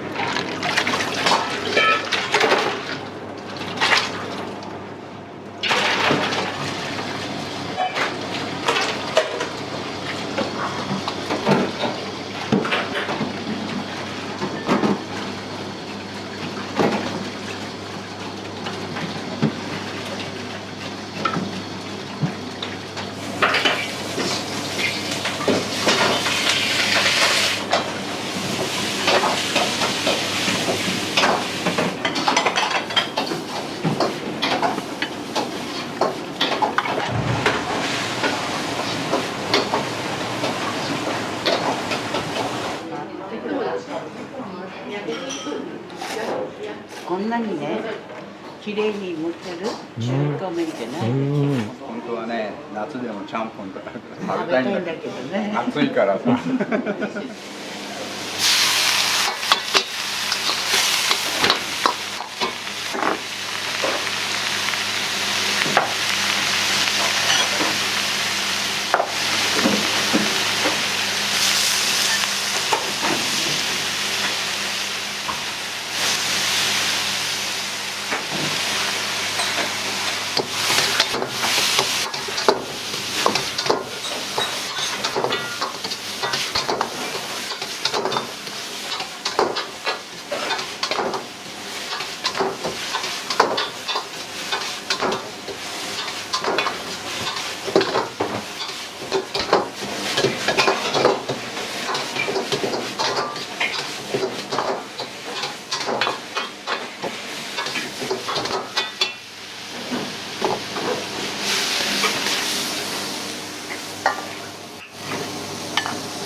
はい、どうぞ。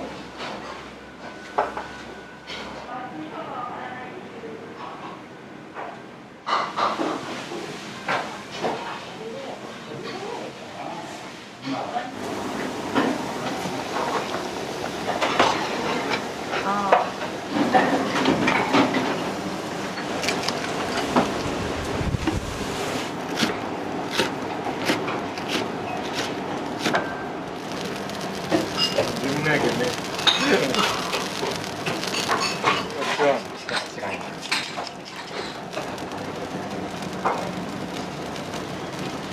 いいや、それやろう。今それですか。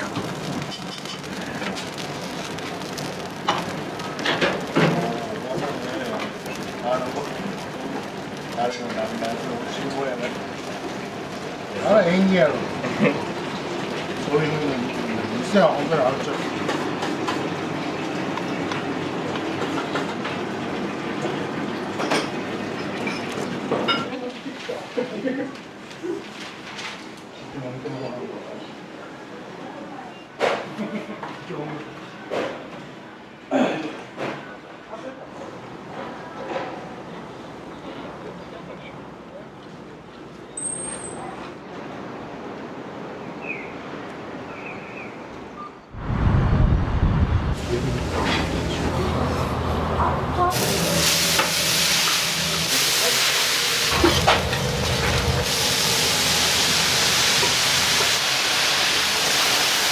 焼いてるからですね。これがつくとカリッとね。パリパリしてて美味しい。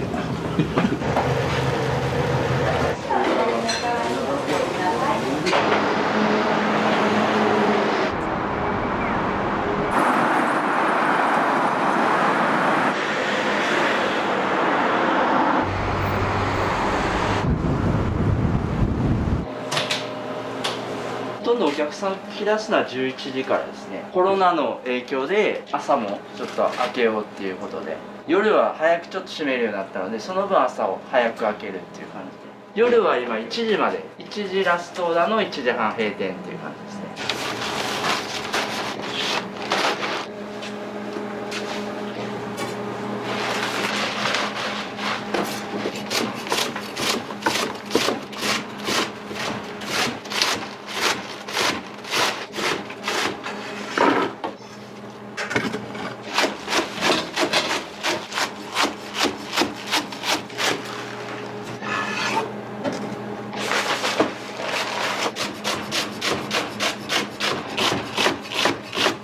白ネギと青ネギと中にネギ入れるんですけど、白ネギの方が香りが立つので色味出したいからですね、焼きそばのトッピングとかで青みを出すために青ネギを3、白ネギを1の割合で入れてますね。ネギは結構使えますね。1日6キロ近くは使えますかね。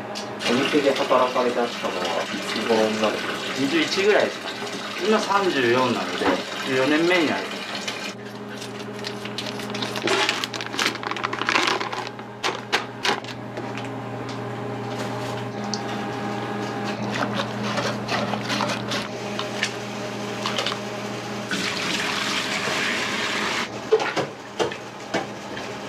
お店がすごく清潔だなって感じたんですけど、結構意識されてたりするんですか？いやもうやっぱり男が多いから、最初の頃はもうすごく社長からも怒られて、今でもできてるとは正直思ってないですね。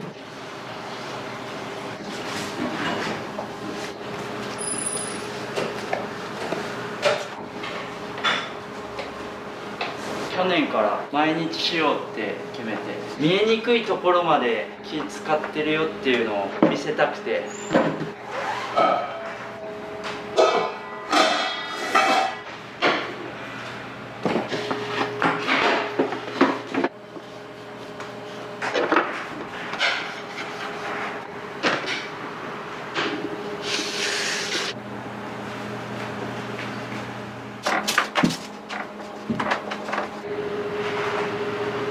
自分も意識してやってるからですね、ここはどうかなみたいな見ちゃうようになりましたね。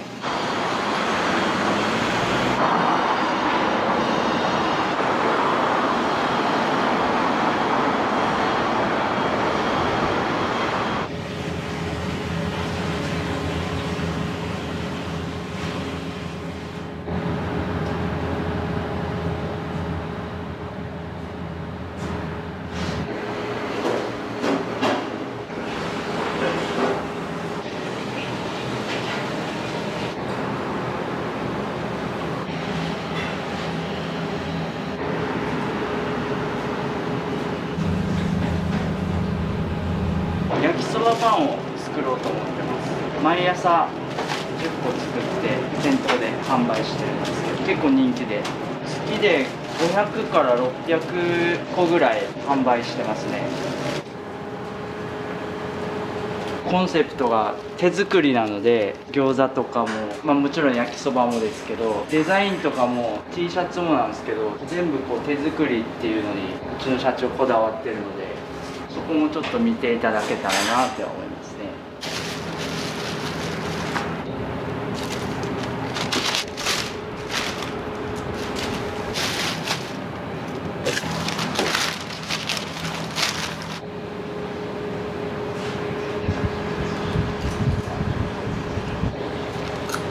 これうちの売りのマヨネーズなんですけど、ちょっと変わってまして、刻んだたくあんがあえてあるので、ちょっとシャキシャキした食感のマヨネーズになります。酸味が強いマヨよりはどっちかというと甘みが強いマヨネーズになってますので、パンとすごい相性良くて、うちはやっぱりうちの良さを消したくなくて、やっぱりマヨネーズが勝ちすぎちゃうので、あんまりマヨネーズトッピングとかお店で売り出してなかったんですよ。パンに合うマヨと焼きそばに合うマヨをずっと開発して、でようやくできたんですけど、このマヨネーズだったらお店でも出しても焼きそばも負けないし、独特な面白い食感になって美味しいです。相性抜群ですね。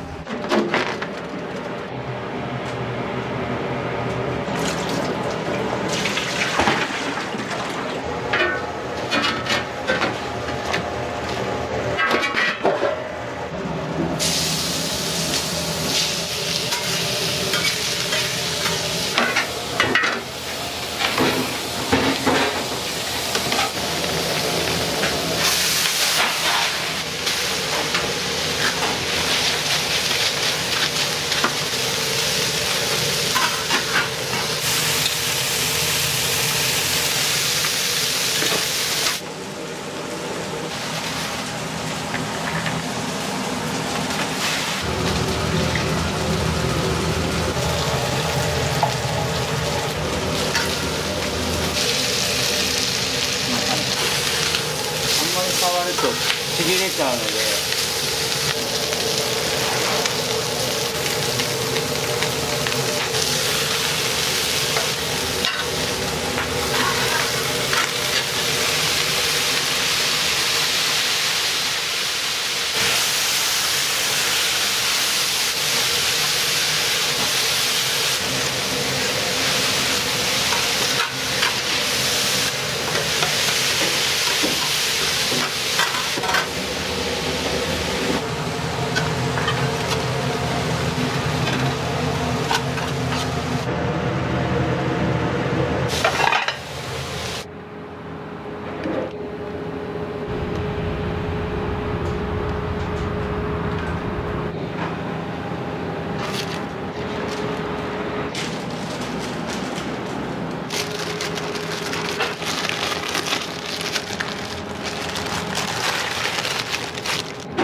皮も手作りなので、最初にいいのと悪いのに今選別して巻きやすいように。焼きそばの麺は何かこだわりというか、特徴とかあったりされますか？銀麦っていう小麦粉を使ってるんですけど、それがオリジナルのブランドなので、そのブランドを使った銀麦製麺っていう製麺所兼イートインできる中華そばとかそば、ざるそばとか売ってるお店も別でやってるんですよ。そこで作ってる麺になりますね。と皮。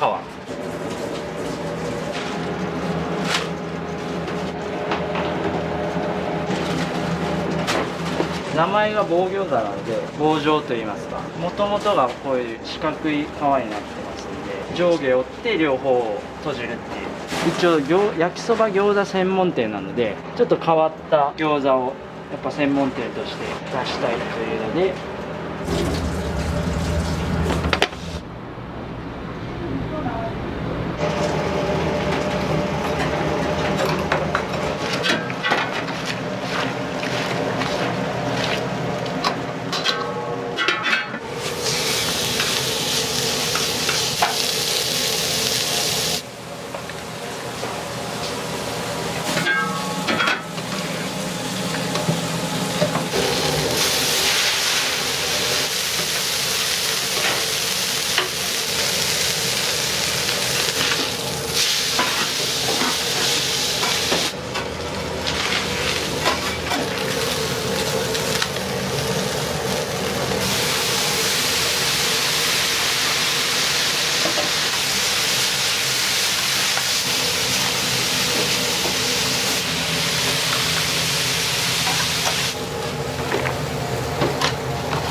一応うちの麺が全粒粉使ってるんですよ。すごい栄養価の高い小麦粉なんですけど、健康に食べれる焼きそばっていうところもうちの売りの一つではあるので、そこもちょっと楽しみながら召し上がっていただきたいなっては思ってますね。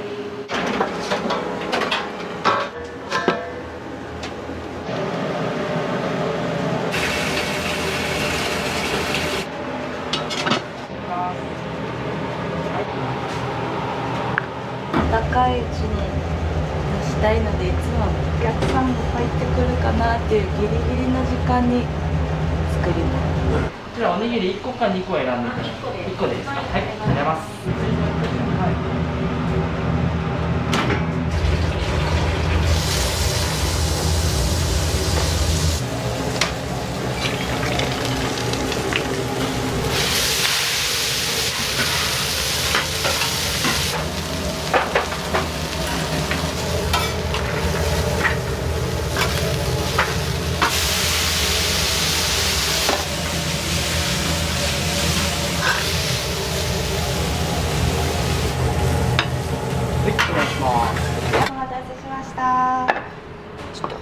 熱くなっておりますので手前にいいですか。ありがとうございます。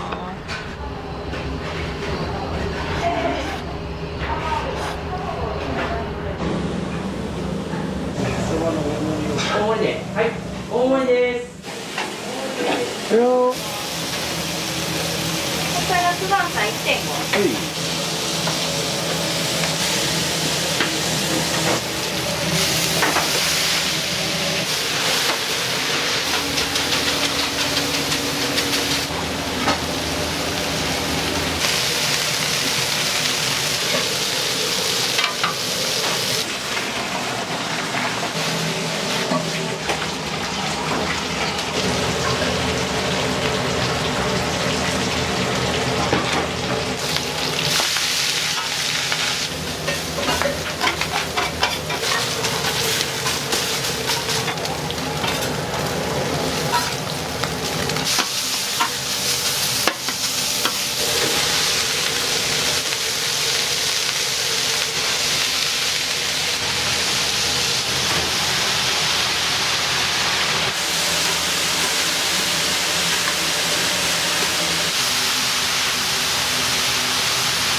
お待たせいたしました。大盛りですね。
はい、すみません、お待たせいたしました。こ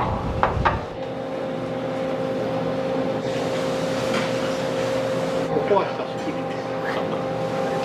ランチセットみたいなやつ。お店の好きなところというか、こう気に入って通っているところがあれば。リーズナブルで庶民的なところかな。白があったかいので、はい、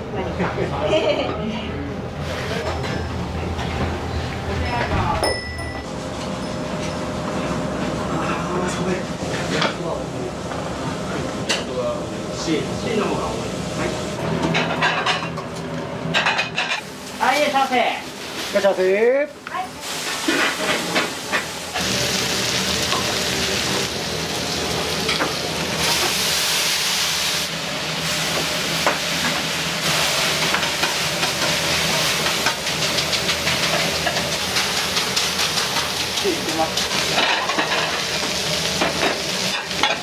いらっしゃいませ、どうぞ。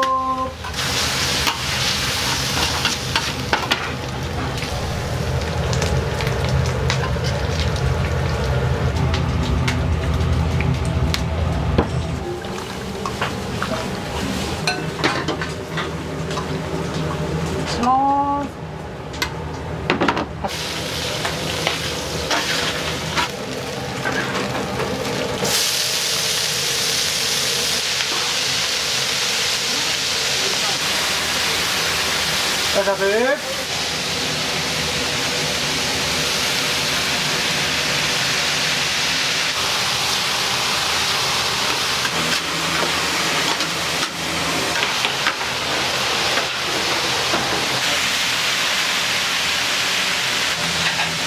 い、どうぞ。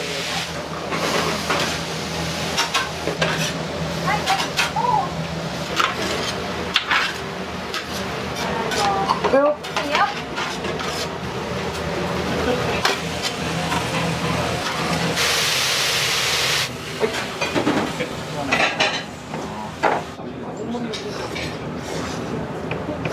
回目セットメニューランチセットと一番シンプルな麺焼きそばパリパリして美味しいはいだから失礼いたします焼きそばはね、よく食べますここにも何回もお邪魔してますよ。焼いてるからでしょ。やっぱ焦げ目がつくでしょ、カリッとね。美味しい。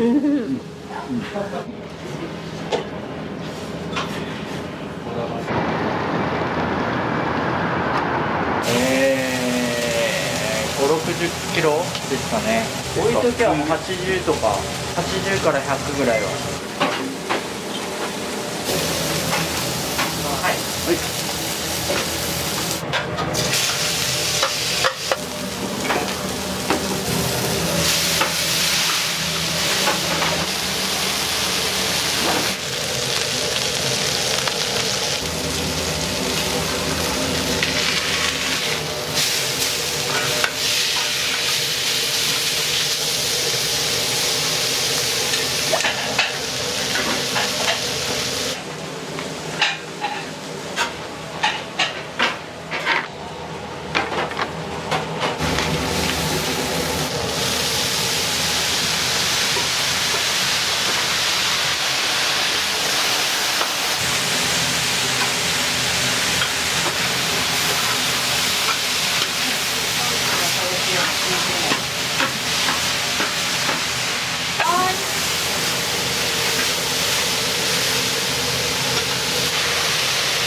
はい。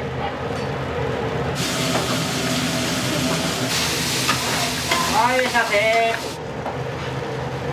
はい、すみません。お待たせいたしました。はい、はい、はい、少し。